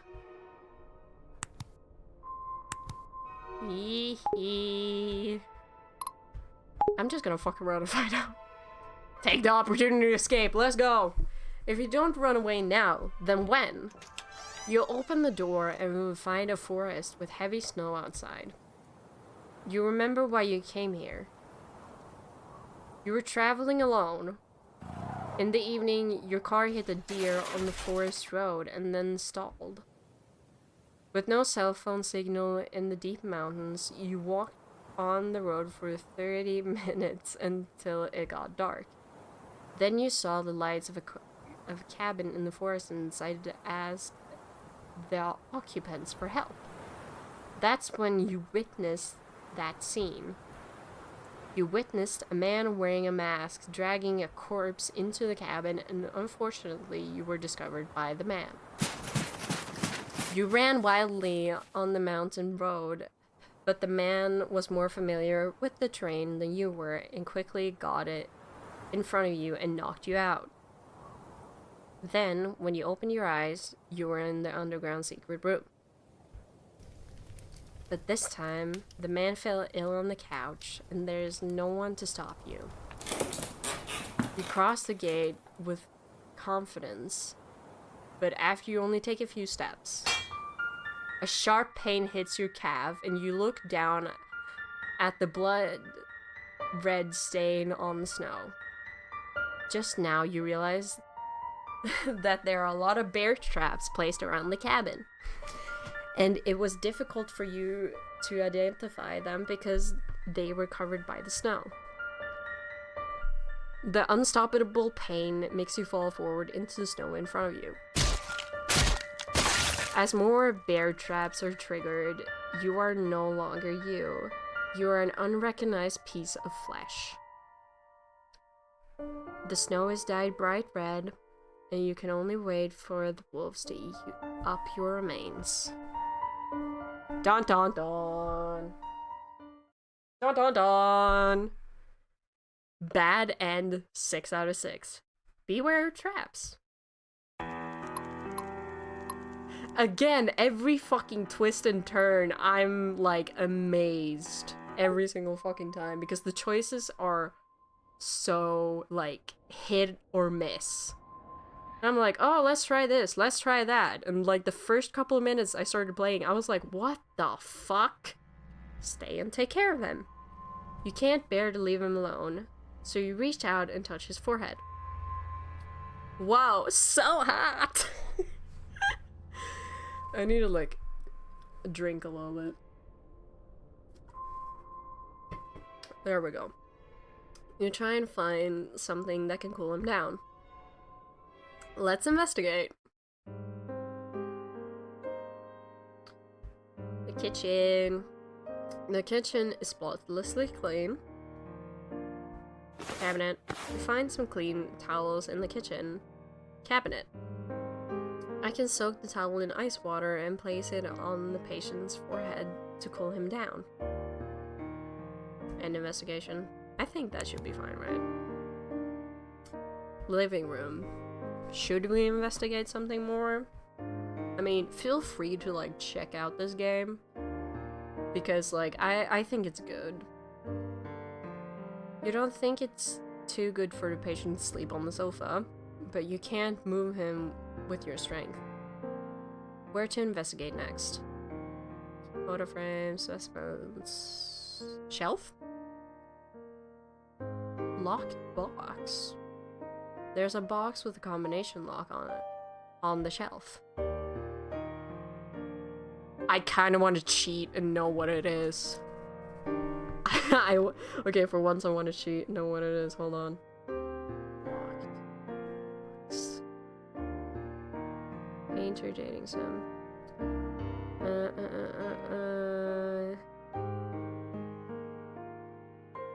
Picture. I'm not sure if it looks like they're that bad. Just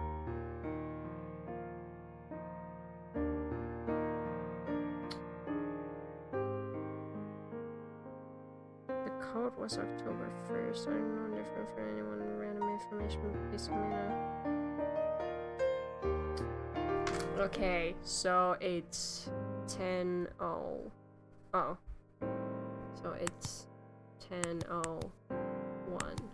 Enter. They were like YouTube links, blah blah blah blah blah. Oh yeah, it was like a YouTube link thing. I'm gonna... Somebody like pasted it on a Reddit.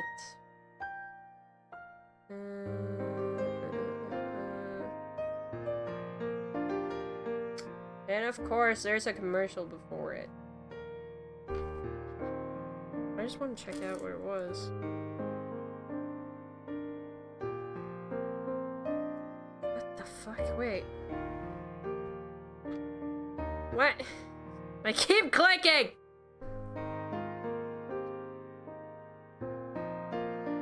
Okay. I saw him there. He repeated... Fuck. I'm probably gonna, like, paste the link to this video. So you can, like, check it out. Because, like, it's incoherent as fuck to me. He called the police anxiously so many times. The police decided to ignore him. It's, like, warped text that I have to, like, read. And it's like...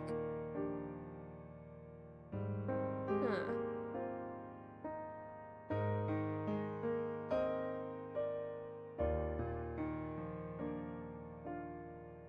I am so curious about this. I'm gonna check this out later, actually.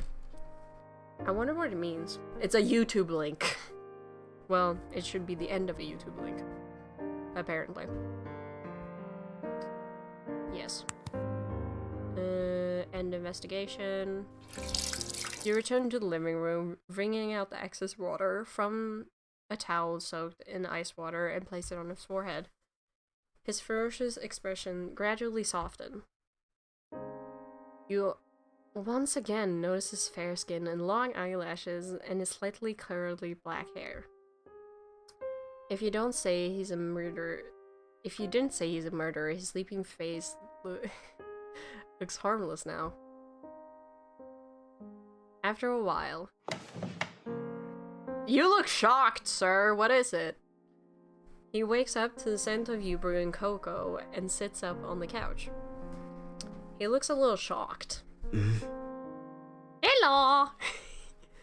He looks around quickly and seems to understand what is going on. Why are you doing this? Because you're hot. Who said that? I want to ask myself that too. You saw me faint and didn't choose to run away. I did, except there are bear traps, so bye-bye. You're such a weirdo. You're a weirdo. Is there anyone weirder than you in this house? You can't help but bitch about him. You seem to see the corners of his mouth rising slightly for a few seconds, and then the atmosphere between you relaxes. He doesn't drink the cocoa you brewed for him. It seems that he is still a little wary of you. Can you tell me who you are? Bloody Painter. That's the name they gave me for my modus operandi. Fucking modus If you find operandi. it difficult to pronounce. I'm gonna start saying modus operandi now. Even though what he told you is just a nickname, at least you know what to call him now. I mean, yeah, but like... I still want to check out how long the DLC is.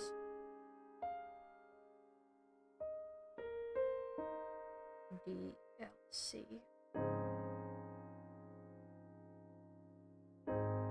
Because, like, it seems to be everything from, like, 26 minutes-ish to, like, half an hour.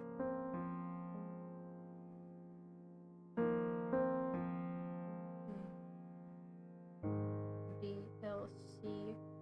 Oh. Fuck. Many. I just want to know how many endings there are. It's a 20-minute special story. Services. Continuation 4 out of 4. Okay. The main game features a total of 10 endings. DLC focuses on Valentine's Day linear story arc designed for players who achieved. Okay, so it's just one story. We can probably like squeeze that in. At least you know how to call him now. After a brief conversation on the sofa, he does not lock you back in the underground secret room. Perhaps staying to take care of him when he fell ill was enough to prove that you won't run away. You get up from the sofa and continue to look at the specimen decorations in the living room. He sits on the sofa, crosses his legs, and picks up a book and starts reading. By the way, you better not try to escape. There are traps all around the cabin, and only I know how to get in and out. Yeah, I fucking know that. You sit on the sofa. Soon, a wave of sleepiness comes over you. I like that painting right there. Again, today you fall asleep on the sofa in the living room, not the cold underground secret room. Your survival rate increases. I like this painting, like with the arched back and everything. Like my friend did something similar recently. And I really like that drawing she did. You seem busy cleaning in and out of the house early in the morning. I'll come help too. After finishing speaking, you pick up the rag and bucket and join the cleaning. But you can't really see where this almost spotless house needs to be cleaned. You're just taking a clean wet rag and wiping it on the clean cabinet. Do you usually love cleaning this much? It would soon be covered with a layer of dust.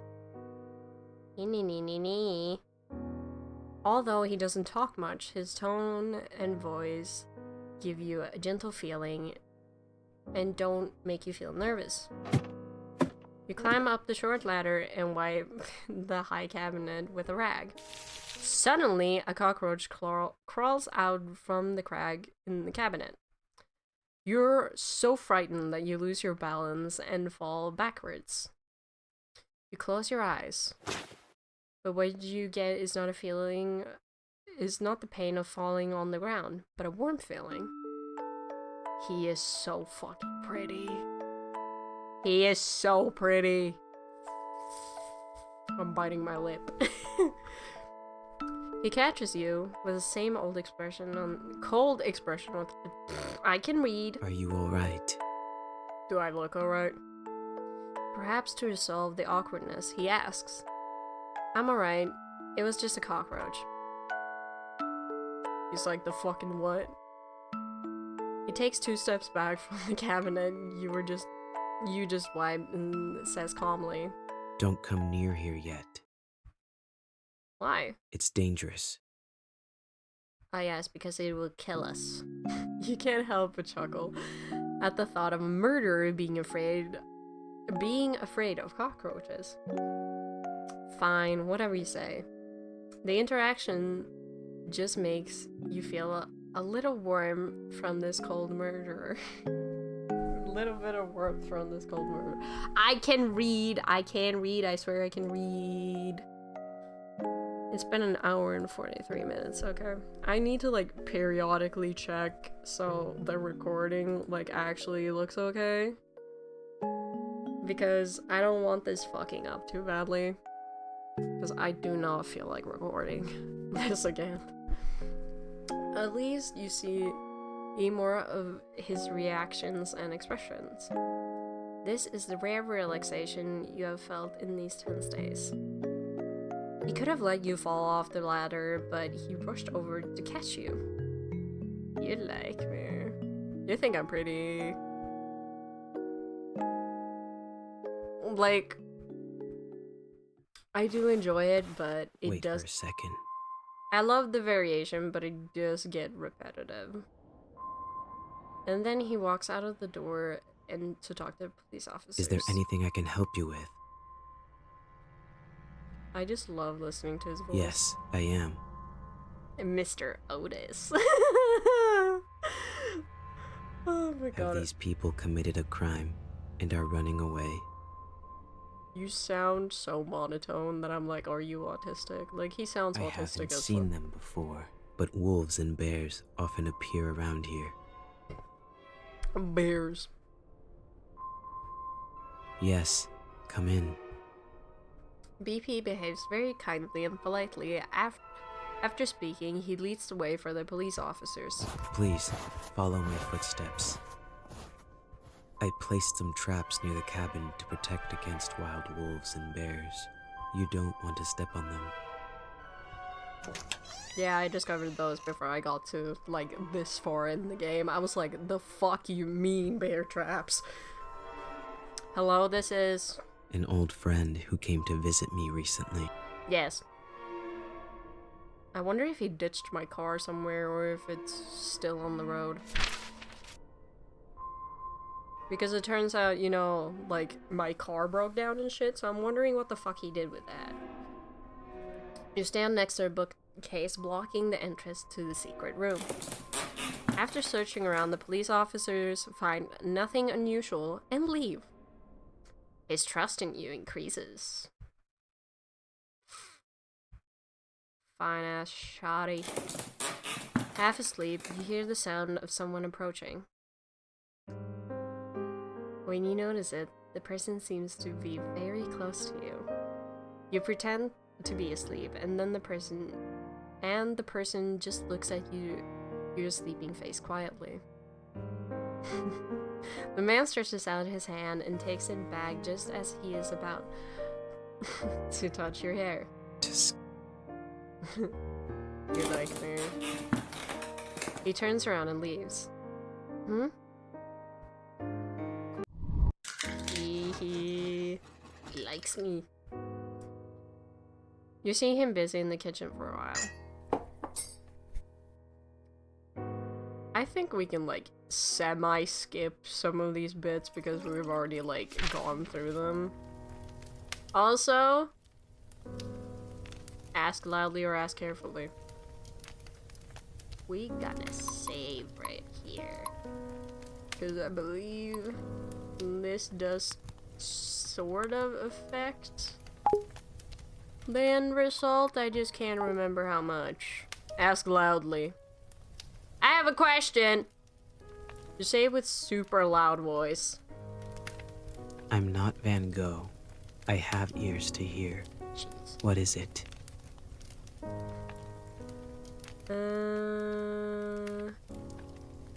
What work were you gonna use me for? You ask bravely.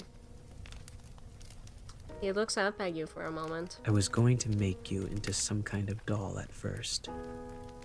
Ooh. Your eyes are beautiful, but if they are left alone, they'll become rotten and sunken. So I would like to dig your eyes out and put them in a glass jar and soak them in formalin to preserve them. Glass beads will be placed in the empty eye sockets to replace the When he eyes. mentioned jars, all I can think about is the My Little Pony jar. You look very We don't talk pleasing about that. to the eye. So I would also like to keep the head intact.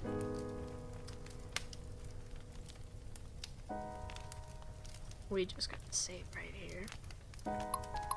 Because again, there are so many fucking choices. Why do I keep saving on day 6? Save. Bruh. Stop, this is terrible. Sorry, I was so immersed in talking about art that I didn't consider your feelings. Oh, so you care about my feelings! From an artistic point of view, it's a good idea. But you're describing my real corpse. It scares me. I'll be careful next time. He fucking cares. Oh my god. Huh? There's still a next time? Why did he say it first? Has he changed his mind? You're curious, but you don't have the guts to ask any further. We just gonna skip. I'm not continuing that. Day 6, noon. It's noontime. To thank you for making breakfast for me today, let me make lunch in return. And he's like, what the fuck? Like, Okay, I'll keep an eye on you. he looks so Don't try and get skeptical. stupid. I'm always stupid, the fuck. Great! As for what to cook and the ingredients, well, a bad idea flashes through your head in curiosity. Do you eat human flesh? No, I just use human bodies as materials for making art, and I never think about eating them. I thought murderers had some degree of cannibalism. I mean, Let's put it billionaires this do, way. like I said. Do you eat paint and painting tools? I mean, who says something has to be edible for you to eat it? You can always eat something once. Just because I kill people to use as materials to make works doesn't mean I will eat them. Also, I'm different from those who have fun committing a crime and kill purely for the sake of killing. I'm so intelligent. Don't confuse me with that kind of I'm not unprincipled like guy. other murderers. Oh I my wouldn't do fucking god. anything unless necessary. Mm-hmm. You are here only because you witnessed the crime scene. Oh yeah!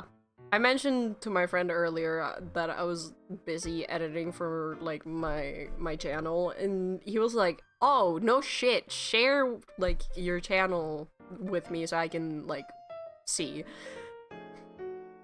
Hi, hope the PGO musical was great. You motherfucker for flexing that on me. I want to see the PGO musical. What if? Just what if? I want to fuck this up. He's like, Serious? yeah, Why do you do that? why not? I'm curious about the taste of human flesh. Why are you the way that you are? Haven't you been curious about it? No, never thought of it. I like the fact that that's where he draws the line. Oh my god. This also helps you get rid of unnecessary material, doesn't it? I do have some useless cuts of meat in the basement freezer. I like the fact that he's not stopping me. By the way, I won't eat it. Okay, whatever you say. He says, but still takes you to the basement and opens the freezer and takes out a piece of human thigh meat. You turn on the oven and starts to cook. BP watches the entire production process. Rather than worrying about you escaping, he's more worried about you blowing up the kitchen. Why you gotta draw it so appetizing though? Not long after, roast human thigh steak appears on the table. He's just so judgmental! Like, this is where you draw the line? Like, this is where you draw the line. Really? He stares at the human steak on the table and has no intention of eating. What's wrong? You go ahead and eat. I have no appetite. He's like, nah. Fine.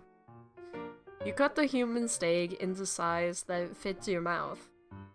Put a piece in... I fucking hate that sentence. The human flesh tastes firm, very chewy, and has a distinct beefy flavor. It tastes a bit like... Not gonna fucking read that! Although it's delicious, it's difficult to chew, so you chew it for a very long time. He's just staring at me. BP frowns and sits aside, watching you eat with gusto. It's really delicious. Wouldn't you like some? No. He's like, no. The fuck is wrong with you? He continues to watch you eating. At this point, your fork accidentally falls to the ground. You bend down to pick up the fork and that has fallen to the bottom of the table. Then you raise your head to continue eating. You look at your plate and notice that there seems to be a piece of meat missing. Not bad. Mother! You motherfucker. I swear, I'm bordering on being sick right now. How dare you? I apologize. Bitch. Did you say something? Nothing. He licks his fingertips and says, you had a fairly pleasant afternoon. Day 6. Late at night. Hey, hey. You're awoken from your sleep by the man. Jesus Christ, you're so close. His face is close to you, and his blue eyes are staring at you. What's wrong? You sit up on the couch and rub your eyes. Got to go. Gotta go? I've noticed something unusual about the number of police cars patrolling nearby recently. They must have some relevant evidence and are doubting it. It is very likely there is an ambush outside. I like the fact that it's like now the ambush is. It's snowing heavily outside now, and I think it's time to leave now. Come with me or not. It's your choice. What shall we choose? Go with him or stay?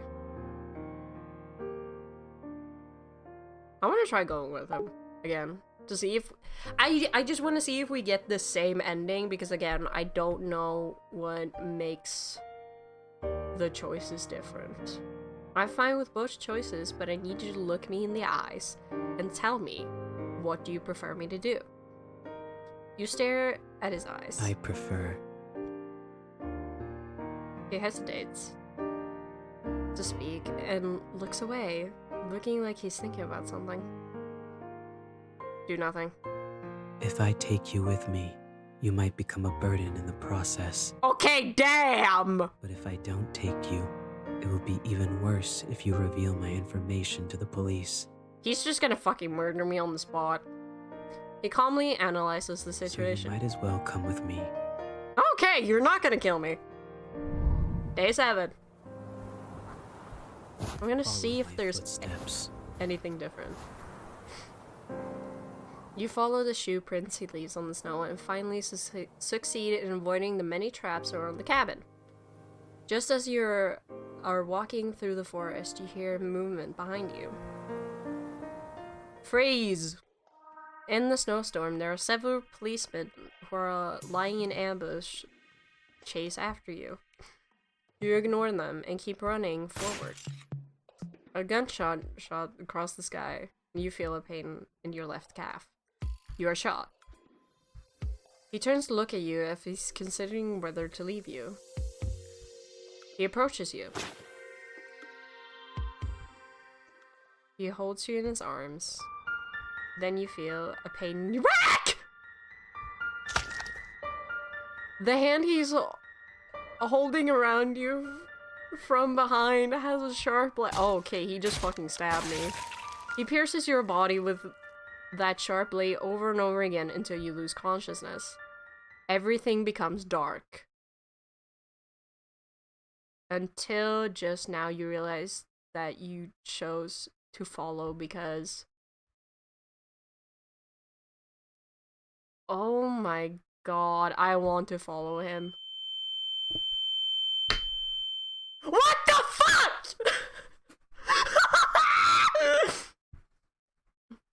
You wake up from a nightmare and you're lying on a comfortable bed. You look around and find yourself in a cozy looking room with specimens hanging on the walls. Are you alright? Huh? The man asks as he opens the door. I'm alright. 2 years after that.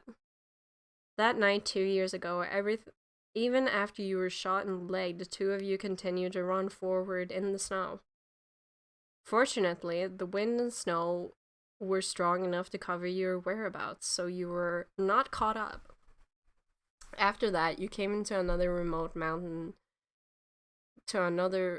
mountainous area and rented another cabin to settle here. If you're fine, get up quickly. I will need your help in today's creation. Yes, teacher. Oh, okay. I forgot about that. Saw. Okay. Iron in the blood will trigger a luminal reaction. Any area with bloodstains outside should be wiped with hydrogen peroxide at least 3 times. Yes, sir. Wiping blood-stained areas with hydrogen peroxide reduces the luminescence. But when it's dark, it still glows obviously to the naked eye. So, try not to leave bloodstains anywhere other than the basement. Got it. Good girl. You're learning fast. He said what?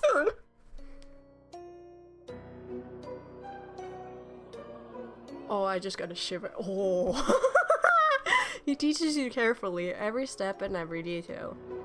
You assist him in cleaning up crime scenes and assisting him in completing his creations. During the day, you pretend to be good citizens under false identities. And at night, in a place where people can't see you, you create creations that are outraged by both humans and gods. The paranoia of art, the clean and neat killing methods, the cautious and intelligent thoughts, the neat, invisible crime scenes. You are obsessed with everything about him, and he is the person you long to follow. You long to become the second him under his leadership. He is a good mentor. Rather than pampering his disciple, he prefers to use guidance to let you learn freely. You have become a pawn that he is proud of. For him, you would do anything. Until an accident occurred while committing a crime, his legs were permanently injured and he could only walk with crutches since then. He is already in his 40s at this time. But do you feel that the traces of time makes his elegance even more charming? Fuck, he's hot. Just when you think that the bloody painter's evil deeds have come to an end. Take it. I have nothing left to teach you. Teacher? What do you mean by that? You seem to like this mask very much. I don't think I'll use it anymore, so I'll give it to you. What to do next is up to you. He gives you his mask. He gives his mask to you. You look at the mask in your hand and seem to understand the meaning of the teacher's words. You think to yourself that maybe your encounter with him years ago was just for this moment. I won't disappoint you. The legend continues. Good end. Master and disciple. I forgot that was one of the endings. Holy shit. Okay.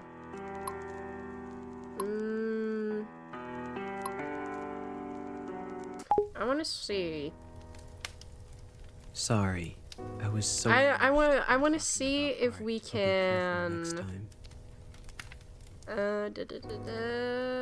I'm just gonna ask just in case, so we have that covered. You look very pleasing to the eye, so I would also like to keep. Sorry, I just want to have all my bases covered, so I know exactly what I have done. End conversation. Day 6 noon. Then we're gonna do the human meat again, and then don't try. We're gonna choose to come with him, and then we're gonna choose the option of him and I aren't the same. And I'm gonna see if that changes the ending, No, or if it's the same. I want to know because I don't remember at all. Nothing. Shut up. Hey. Okay, now we're gonna try this again. We're gonna try this again and see if we can get another one. Gotta go. Noticed something unusual about the number of police. They must have some relevant evidence and are doubting it. It is very likely there is an ambush outside. I'm just gonna fucking check my package again.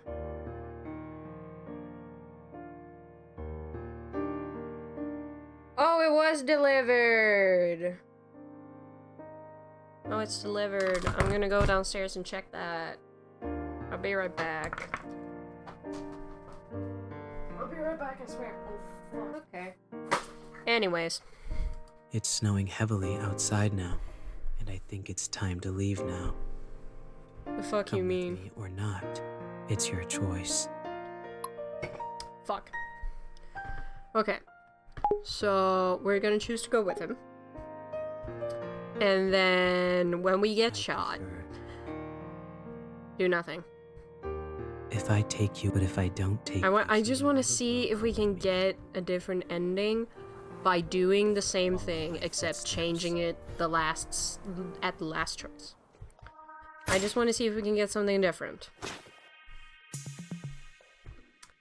He holds you in his arms. Then you feel pain in your back. Him and I are the same. I just want to see how much changes. Okay, you wake up from a nightmare and you're lying on a comfortable bed. You look around and find yourself in a cozy looking room with specimens hanging on the walls. Are you alright? The man asks as he opens the door. I'm alright. 2 years after that. That night 2 years ago, even after you were shot in the leg, the two of you continued to run forward in the snow. I just want to know if this is different. I heard someone talk very frequently in her sleep. I was just having a nightmare. He sits on the edge of the bed and strokes your cheeks, with his forehead touching yours gently. Oh my god! Don't worry. There's nothing to be afraid of. Fuck, I want this man. Oh my god. There's nothing more dangerous than me here. Even if I'm asexual, I feel extremely, like... We don't talk about that. He is right. If you're just an ordinary person, you should be worried about the murderer living under the same roof as you now, rather than a nightmare. But you are not an ordinary person. You're as cold-blooded and emotionless as him. You two are equally evil, but this makes you both find a sense of belonging in the other. Living with others made him feel uncomfortable at first, but living with a crazy person like him doesn't make him feel uncomfortable. Because you can always quickly know what the other person is thinking, and you also know clearly where the other person's boundary is. You live under the same roof, but you don't interfere with each other. He continues to commit crimes, and you sometimes participate on a whim. You have each other by the short hairs, and you know if you expose each other's crimes to the public, then you will be finished too. So more or less, cover each other. So you more or less cover each other. You have a strange symbiotic relationship where you sometimes dislike each other and sometimes deceive each other. But you also have absolute trust in each other. Two madmen keeping each other company. Good end. Madman's house. So this is apparently the jumping off point for the Valentine's DLC. I don't remember if we've gotten all the endings. I want to see what happens if I don't go with him. I want to see what happens. I'm just gonna You're think. welcome. Because I don't remember. Your eyes are glad you look Like. pleasing to the eye. You're welcome. Oh, right. That's what I was doing. I clicked that twice. I just want to know what happens. Oh, don't try anything stupid. No, you are here only because you witnessed the crime scene. I just want to know what happens if we choose not to go with him. It's surprising nothing. Because we've chosen twice to go with him. So I want to see what happens, what ending we can get if we don't. They can come with me or not. It's your choice. You choose to stay. I want to stay and live a normal life. You think that this crazy journey should not go on anymore. Okay, I understand. Suddenly, his face slowly moves closer to you. Just when he's about to touch you, he takes a piece of cloth and covers your mouth and nose hard. After struggling hard for 2 to 3 minutes, your consciousness gradually becomes blurred. When you open your eyes, you're back in the basement again. You're tied to a chair and you can't move your body. You try to break free, but you fail. The rope is tied very firmly. You hear someone's footsteps getting closer to the door. The door opens. He walks in slowly, holding something behind his back. He moves closer and closer to you until he's at your ear. You can hear his breathing and your own heartbeats. You close your eyes out of fear. You can feel that he's scratching your skin softly with the back of a knife, and the cold metal stimulates your nerves. His palm is holding the back of your neck through his glove.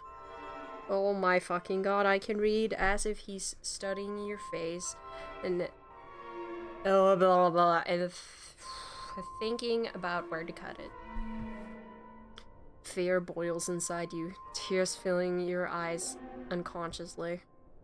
Suddenly, he fiercely holds up the back of your neck, forcing you to look at him in the eyes. He slowly speaks with a soft tone in your ear. If you stay here, you might reveal my information to the police. Oh, so you are The distrustful. risk of keeping you alive is too high. But even if I say I want you to come with me, a normal person like you will leave me one day, eventually. Just say you want me. Exactly, thank you. It's you. I would like to turn you into a work and put you somewhere. How I the can see you every day. How the fuck do you have time It's to you do who this if made the me police is hot realize on your that I trail? might be more selfish than I thought. Don't worry. I'll saw your head off as material for artwork and visit you every day. I forgot about this. Thank you for spending these few days with me. I felt quite at ease. We'll have more time to spend together in the future. I fucking forgot about this.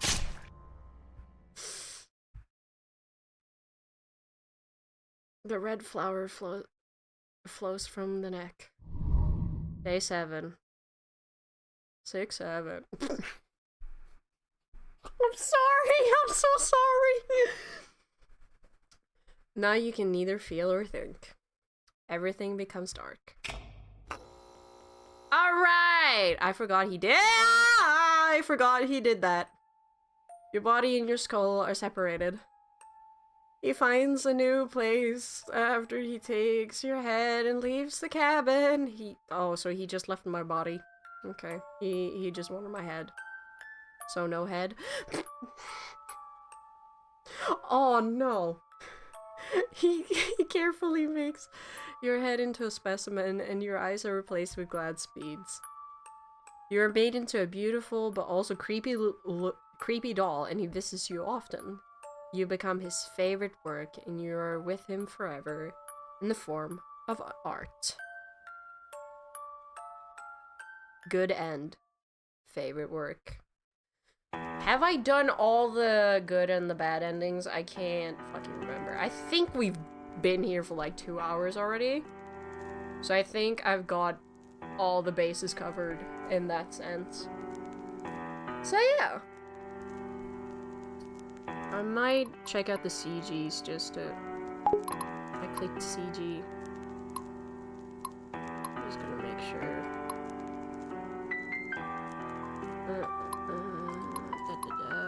That one. That one, that one, that one. Yeah, we got everything! Holy shit! And without a walkthrough, I'm actually kind of impressed with myself. Okay, so we've been here for like 2 hours,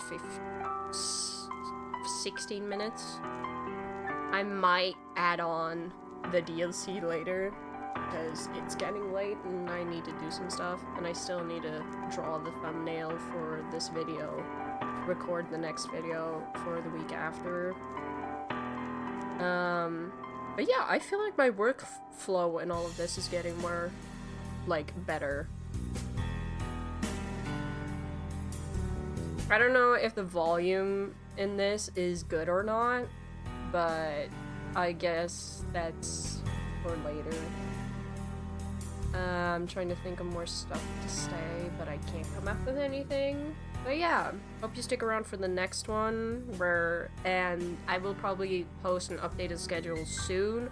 I just need to update the artwork and see what I can squeeze in the schedule, if I'm gonna plan some collab stuff with one of my friends or not, because I did a PNG for us to record something fun together, because, yeah.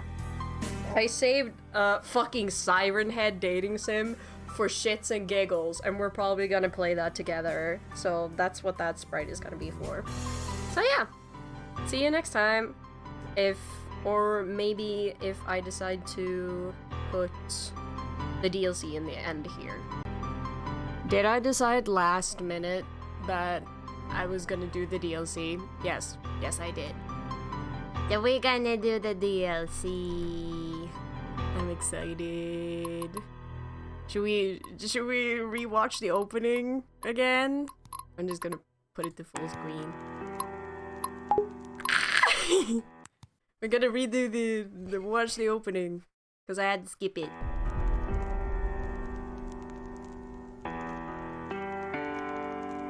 Oh my god.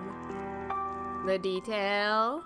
I like the fact that they are putting, like, dating sim and not, like, visual novels. They're like, nah, you dating this man. Oh my god. This looks so good, holy shit. Oh my god. The first cut should be. My face. We'll have more time to spend together in the future. Yeah, I sure hope we do. I love that his creator decided to do this. I know I'm repeating that a lot, it's just I have a lot of appreciation for him. Like, I fell instantly in love with this man the second I knew he existed. Like the freak that I am. So we're gonna start. Apparently, this is the end to the We Are the Same ending, like the Madman's house, I think. Also, excuse me, I slightly worked up my carpal tunnel. This Bloody Painter dating sim DLC is a continuation of the storyline following the good ending 4 out of 4, Madhouse. Oh. Was it Madman's house? Oh, anyways, please complete the main game before playing this DLC. I already have. Hey. Hello? I'm clicking. Between dream and reality, you sensed someone calling out to you. The hazy voice felt familiar and comforting, gently pulling you back into your dreams. Hey. You found out someone was poking on your cheek repeatedly with their index finger. Although it didn't bother you, it still made you frown. You were still trying to linger in bed. Just let me sleep a little bit more. Wake up, or the breakfast will get cold. They did blinking and mouth movement animation. Holy shit. Upgrades, people, upgrades. I just had to sit and stare. Just let me sleep for 5 more minutes, darling. Are you feeling a bit groggy right now? Did you think I was somebody else? The man flicked your forehead with his index finger, a hint of displeasure in his voice. Ouch! That hurt! The sudden pain made you wince, forcing you to open your eyes. I just got a text notification. Anyways. Though, through your blurred vision, you saw him with an expression that seems to say, finally willing to wake up. Maybe this will wake you up. What? Yes, I woke you up. Any complaints? No complaints here, sir. Your eyes are so beautiful. Please tell me he blushes. Your sudden compliment left him a bit overwhelmed, and the displeasure on his face vanished in an instant. I will say, it takes it a second for the click. You notice his cheeks beginning to blush. He glanced away quickly, but then returned to his usual self the next moment. If you don't want breakfast, I'll take them away. I want them. You immediately got up from your bed, pulled out a chair, and sat down at the table. Then, a perfectly toasted slice of Texas toast was served on the table, accompanied by a half-melted block of butter and some lettuce as garnishment. I can read. You took a bite of the toast, producing a crispy sound. The fragrance of the butter flooded your... What? That has to be a mistranslation, right? I thought I was fucking skitzing for a second. Jesus. The man also took a piece of the same toast and sat down across the table. Seeing how much you enjoyed the food, a smile slowly spread across his face. Oh yeah! Do you know what date it is today? February 14th. Do you know what day it is today? I know. Valentine's Day. We gonna get freaky or... I'm sorry. I'm so sorry. Oh, so you do know. I thought you weren't interested in such holidays. Indeed, I'm not interested. But whenever I walk down the streets, these businesses offering Valentine's Day promotions and products try to grab my attention. So it's honestly hard not to notice. Well then, you know what people do on Valentine's Day? You stare at him with expectant eyes, making him feel embarrassed for a moment.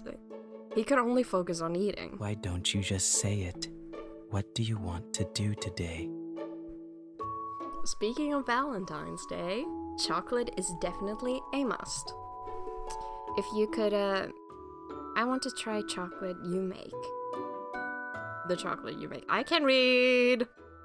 After all, since you're so good at cooking, the chocolate you make must be delicious. If it's too much trouble for you, you don't have to. I'll make it. Someone likes me. He likes me. While you were still figuring out how to convince him to accept your suggestion, he agreed. Eh? What? Oh, fuck. I accidentally pressed too much. I thought you were going to make a face and look at me like you were saying, are you out of your mind right now? He tilted his head, seemingly puzzled by your thoughts. Oh! That's really close. He didn't hurry to answer you. It was as if he was deliberately teasing you.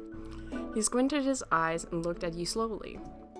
Noticing that you were waiting for his answer, he even stopped eating. He slowly extended his hand and gently brushed the crumbs off your mouth. I could do that, and then I'd watch you keep praising me with your fancy words until I'm satisfied. You are so fucking autistic. Now that I think about it, maybe this is even more fun. I'm glancing at the imaginary fourth wall. Then I would have to think about how to praise you so that you would be satisfied. I'd say save your energy for later. Finish your breakfast, then come to the kitchen with me. Aren't we in the kitchen? Oh, anyways. Whatever. You stood in front of the kitchen countertop, watching him open the cupboard and pull out a bag of sugar, a chocolate mold, a pen-shaped digital thermometer I can read, and several bags of chocolate blocks. Since when we have these at home? He didn't answer your question, fully absorbed in wiping down the countertop and utensils with sanitizer. Clean freak. I like him freaky. Why do I feel he came prepared? You thought. After a while, all utensils were placed on the countertop. First, chop the chocolate blocks into small pieces. Yes, sir. Let me help you. You placed the chocolate block on the cutting board and the sound of chopping echoed through the kitchen. You filled a pot with water, placed it on the stove, and turned on the heat. In the kitchen, you two worked side by side in harmony. Oh yeah, I've been wanting to ask you this question. What is it? How are you so good at cooking? Are you just interested in it? He went silent for a moment, as if he were recalling something. You noticed his gaze drift to the... When I was little, Fuck. whenever I did something wrong, my mother would withhold meals as a punishment. The fuck? Okay. In order not to starve, I had to learn to take care of my own meals. What the hell? Starving a child? How old were you when this happened? I remember being punished this way since I was about 5 years old, though it might have started even earlier. Excuse me? So he's skilled not because he's interested in cooking, but because he needed to survive. But now, I study cooking purely out of interest. I do love me a man who can cook, because I fucking can't. Because it's hilarious watching someone eat like a chipmunk, mouth full and totally satisfied. I didn't want... Okay, I didn't think he was gonna say that. I'm not a chipmunk. I've been called a chipmunk before. Watching you pout and argue back, he couldn't help but smile, a gentle expression appearing on his face. You walked over to the stove and placed the chopped chocolate into a small empty pot. Then you set the small pot into a larger one with boiling water. The heat began to melt the chocolate. I never thought making chocolate with a friend would be this fun. Oh, we are more than friends. Who said that? You said this while stirring the chocolate in the pot. So we're friends, huh? What are we? What?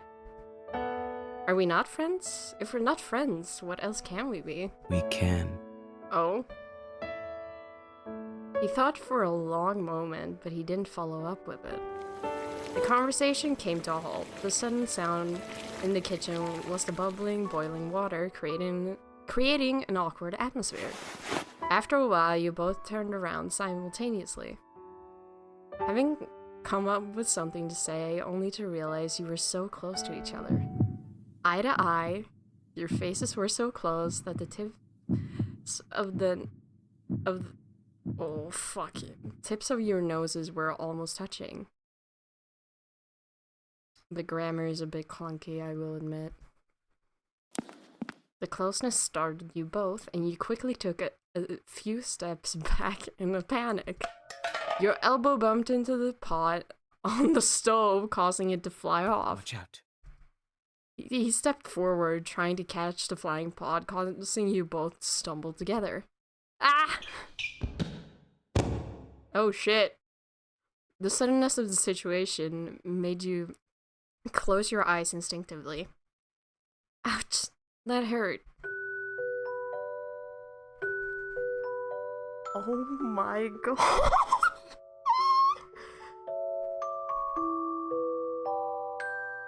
I'm pretty sure that's a bowl and not a pot, but pop off. You reopened your eyes and found yourself sitting on the floor. Oh, there's gonna be chocolate in my hair. Ew. Oh, how would you even get chocolate out of your hair? If it hardens. Oh, I don't even want to think about that. The man was holding himself up with one arm positioned directly above you. He managed to catch the larger pot with the boiling water in his other hand, but the smaller pot still flew out regardless. The melted chocolate splattered across the entire kitchen, transforming the once clean space into a disheveled mess that was unbearable to look at. If a squeamish person witnessed such a catastrophe, they wouldn't be able to resist the urge to clean it up immediately. Yeah, it's hot. Oh my god, your hand is burnt. He set the pot down, opened his palm, and the area had come into contact with the pot was red and swollen. I'm so sorry. This must hurt a lot, right? I was so careless. I also made a mess in the kitchen. I should have... Just as you began to apologize in a panic, he reached out with his hand and gently caressed your cheek, interrupting your unspoken words. There was chocolate. Do you think you're funny? He wiped the chocolate off your face and pinched your cheek. You're being a drama queen. I'm fine. It's just a mild burn. My hand just needs some cold water. I don't think you're supposed to put cold water on a burn. Anyways. I thought you'd be mad at me for making a mess in the kitchen. I might have been mad if it had been someone else. Aw, you care about me. You're not someone else. I am a certain somebody. Huh? Did you just say something at the end? It was too quiet, I couldn't hear. Nothing. It's nothing important. Mm-hmm. Noon. The chocolate that splattered onto the floor and walls has solidified, so it's best to wipe it away with a hot towel. Wouldn't it be better to like scrape it away first and then wipe it off with a hot towel? Anyways. But we need a brush to clean those gaps between the tiles. Yeah. You began to clean up the splattered chocolate in the kitchen as he instructed you to. You could tell he wanted to clean by himself, fearing that you wouldn't clean thoroughly. However, with a burn on his hand, he was now struggling to even bring out a cloth, leaving him with no choice but to hand over the cleanup to you. While instructing you on cleaning, he occasionally glanced at the patch of melted chocolate on his own clothes and frowned. Not only him, there was plenty of chocolate on your clothes as well. The sweet yet fucking cloying smell and the feeling of chocolate sticking to your skin made you wish you could wash it off and get changed immediately. How about you take a shower first? Why you gotta stare at me like that? Looking around the kitchen, still in disarray, he hesitated. It was clear he couldn't assure himself of your cleaning skills. Leave the cleaning to me. I watched you clean multiple times, so I know how to do it properly. Guess I'll leave it to you then. See? You can trust me. In acceptance, he walked into the bathroom, leaving you alone in the kitchen. After a few moments later, phew, it's done. The kitchen is now cleaner than ever. You wipe the beads of sweat off your forehead. Oh, you felt the sticky texture under the slipper you were wearing. Looking down, you realized the floor was covered in chocolate again thanks to your slippers. Seems like I need to take a shower as well.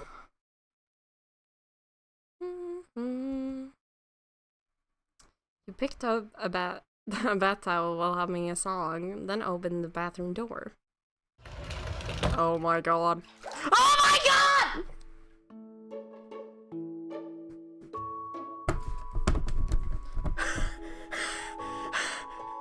Okay. Okay, I'm good. We're good. I'm good. We're good. Holy shit, if little me could see this, she would freak the fuck out just as much as I am. You were surprised to see that the man was still bathing in the bathtub. You thought he already showered while you were cleaning, had gone back to his bedroom. I'm so sorry, I'll leave right now. You backed off a few steps with the intention of leaving. He noticed the little chocolate trail you had left behind on the bathroom tiles and frowned. You also noticed his eyes. Feeling overwhelmed, you found yourself stuck in a dilemma. Should you clean your body now or just leave? I won't look at you. Come in, wash up quickly, and then get out right after. I genuinely don't believe that you won't look at me. Yes, sir! You walked into the bathroom, went to the corner, and awkwardly took off your clothes one by one. Until you were completely naked. To your surprise, he actually turned his head to the wall the entire time, didn't even peek. You sat down on a small plastic chair, pulled down the shower head, and began washing yourself. The sound of washing and scrubbing echoed through the bathroom. By the way, although you said you wouldn't look at me, aren't you afraid of me looking at you instead? It's not like you would do anything. I could feel my voice like waver. How are you so sure I wouldn't do anything? Just sorry, why do I feel nervous? How are you so sure I wouldn't do anything? You said mischievously. He thought for a second. Then he gave his decisive reply. Because you don't have the balls.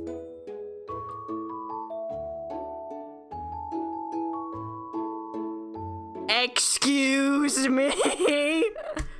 You're talking to the wrong fuck. You're right. The sound. The fuck you mean you're right? The sound of washing and scrubbing continued. Oh yeah, isn't your hand burned? Wouldn't it be in pain? Wouldn't it be a pain in the butt to shower like this? Just a little bit. I just have to keep my right hand from touching the hot water. Would you like me to help you wash your hair? I feel like you're the kind of person who washes their hair every day. Indeed, I want my hair washed. Okay, princess. I'll take care of it. He then thought for a moment. Thanks in advance. Eh? Please tap on the screen.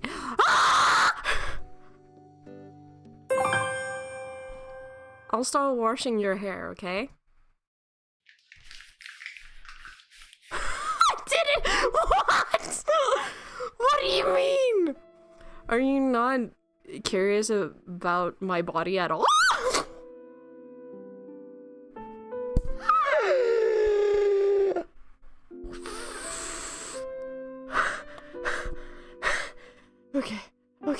Okay, we're fine. We're good. Oh, why? Oh my god. Maybe I'm covered with tattoos under my clothes, or maybe I got some huge secrets, or maybe my sex is complete opposite of what you think or something. That'd be kind of funny. You said in a teasing manner, but he still just stared at the wall, showing no sign of turning his head. Actually, I've been feeling suspicious about you for a long time. Are you gay?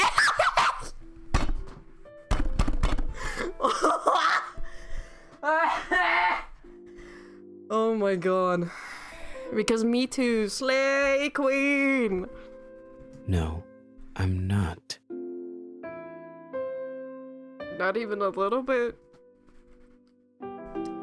But throughout these years, I've never seen you show any interest in females. Well, let's put it this way. I don't feel attraction or aversion to someone based on their gender when choosing a partner.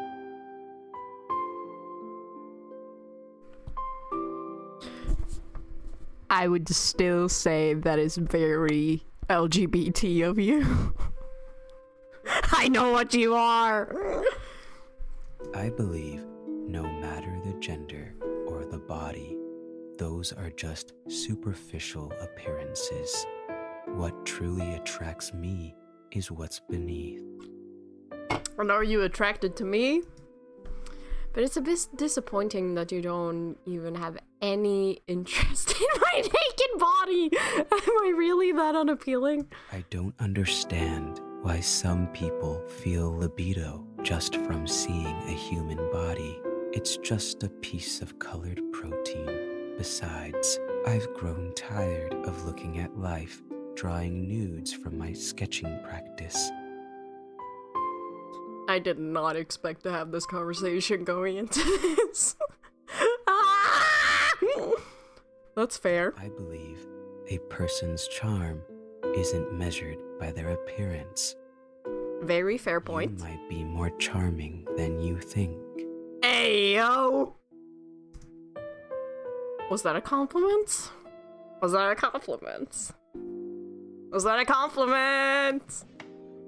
A few moments later, you both finish your bath and shower. You lay down on the couch in the living room, relaxing. He crossed his feet and started reading as usual. You, however, grabbed a random book from the bookshelf and sat right next to him. You flipped open the book and then realized it was about human anatomy. You tried to read it for the sake of killing time, but the more you read, the harder it became to concentrate. Relatable. You tried to focus on the words, but instead, they began to blur and dance on the page. Are you fucking dyslexic? Hello? As a wave of drowsiness hit you, you rested your head on his shoulder. He didn't dodge or resist. He then quietly closed your book when you weren't paying attention. If we're not friends, what else can we be? In your mind, you began reflecting on the conclusion of this earlier question. The pair of mugs you bought on sale sat on the dining table, filled with hot cocoa. Every morning you share breakfast together. Even seeing each other naked doesn't bring a hint of embarrassment. You know each other's dark sides and secrets, yet there's no fear, only trust. Is our relationship really just friendship? Sometimes he says things that are hard to understand, but they somehow sound like compliments. But whenever I compliment him, he immediately looks away, trying to hide his shy reaction, which is just adorable. What did you just say? Nothing. Who said that? Nothing. Late night. Come in. Oh. You slowly open the door to his bedroom, holding a pillow in your arms. What's up? Oh my god! He has PJs.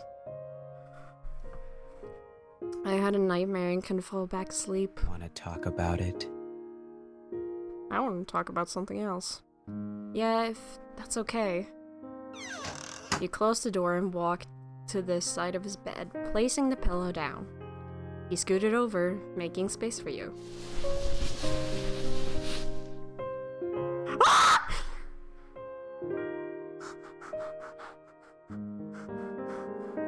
I'm probably gonna put this as my wallpaper if we're being honest. You lay down on the bed, meeting his gaze. His blue eyes look at you with concern. What did you see? I saw that night 2 years ago. The one where we were escaping from the police on a snowy night. After I got shot in the leg, you came up and hugged me and then stabbed me several times in the back. Huh. If it was the me before, I probably would have done something like that to you. Why are you smiling? This dream got me thinking how it almost feels like serendipity. Being able to live together in the same roof like this now. Living with a serial killer sounds more like semblanity. I don't even know what those words are. But being able to live with a serial killer for this long makes you pretty weird as well. You're fucking weird.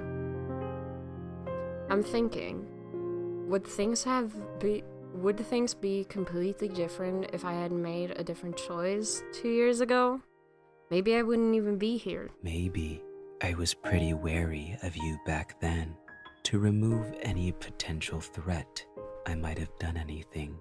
Okay, damn. We both fell silent for a while. Am I gonna save?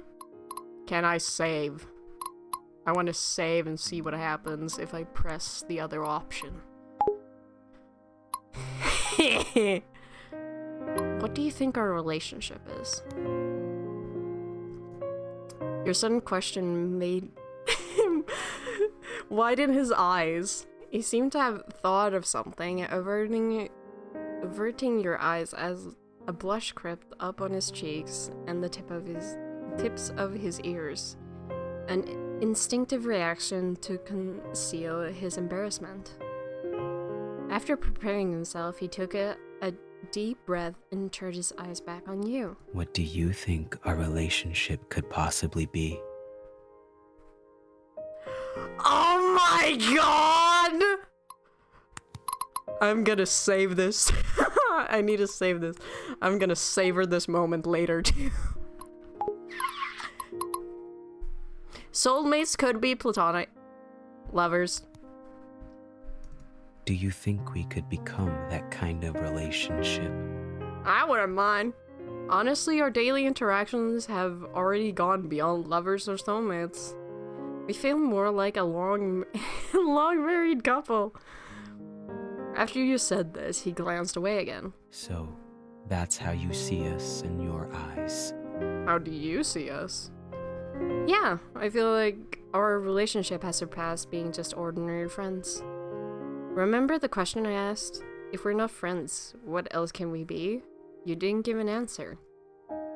I've been thinking that maybe it's time to confirm our relationship. Come on, say you like me. He closed his eyes and thought for a moment. In the past, I mostly viewed others as mere materials, but with you, it's different. It's a feeling I can't describe, a warm feeling. Oh my god. Just being in the same space with you brings me such peace. This peace feels incredible, as if you have some kind of magic. The magic of friendship. I need to shut up. He paused for a few seconds, seemingly trying to find a better way to convey his thoughts. He took a deep breath, forcing himself to clear his mind. I've always believed no one could stay with me for this long. Even if they were charmed by my appearance, they would run away as soon as they find out what I've done. My true nature isn't something ordinary people can accept. Yeah, well, I'm not fucking ordinary. But do you think I'm like an ordinary person? Hearing this, he smiled. You're the strangest, yet also the boldest person I've ever met. I'm autistic, bitch! Not only do you live with a cold-blooded serial killer, but you also want to confirm a relationship with one. Why are they calling, like, every single, like, creepypasta fangirl out right now? I'll take that as a compliment, then. But will that change if we confirm our relationship? Maybe. There will be some physical intimacy, right? Bro! Your voice went down as you said this, but was still clear enough for him to hear you. He reached up and stroked your cheek. Close your eyes. Is he gonna kiss me? Oh my god, he's gonna kiss me. Oh my god! Like this? I'm not okay. I'm not okay. He gently pressed a kiss to your lips. I was already blushing, seemingly quite unfamiliar with these things.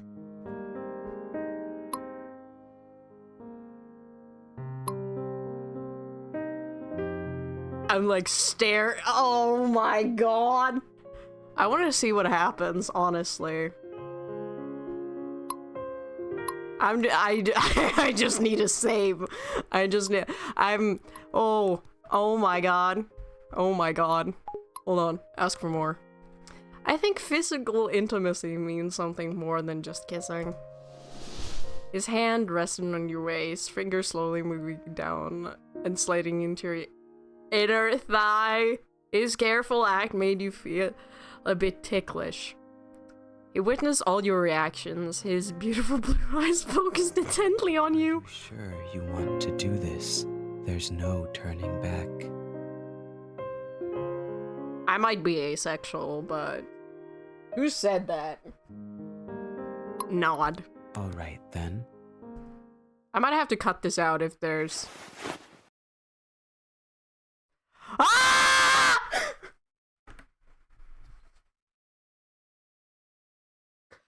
I'm fine. I'm fine. I'm good. I'm good. 13-year-old me is like screaming in the back of my brain. With a swift movement, he flipped you over, pinning you beneath him. Jesus fucking Christ! With one hand, he grasped your delicate wrists and lifted them above your head, pressing your hands against the bed, revealing a charmingly wicked smile. Even if you want to escape in the future, I won't let you slip away from me. My jaw is like on the floor. Nice to meet you again, my dear. Excuse me! This Valentine's Day, you may not have gotten his handmade chocolates, but it seems you received an even better gift. Oh my god. Oh my god. I need a second.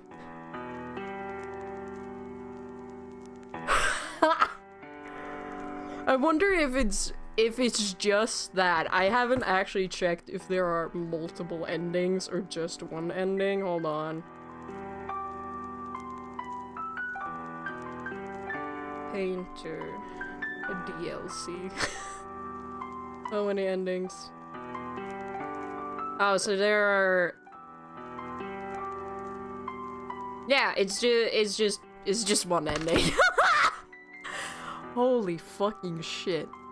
Oh my god. Yeah. Okay, so I'm still thinking about what to update my next schedule to. Also, I read through the next visual novel I'm gonna play. Apparently, there is gay yearning, which... props for me for not fucking reading the description. But I'm gonna fucking play it anyways, because I just like the art style, and I saw in the comments that people like the story. So I just want to play it because I will support the gays, because I am one myself. Who said that? Not me. But yeah. I will update my schedule, check out on Twitter and TikTok. That's where I mostly post them. Because I can pin those posts there. I will also update it on YouTube. I don't know if you can pin posts on here, but anyways, see you next time. Bye!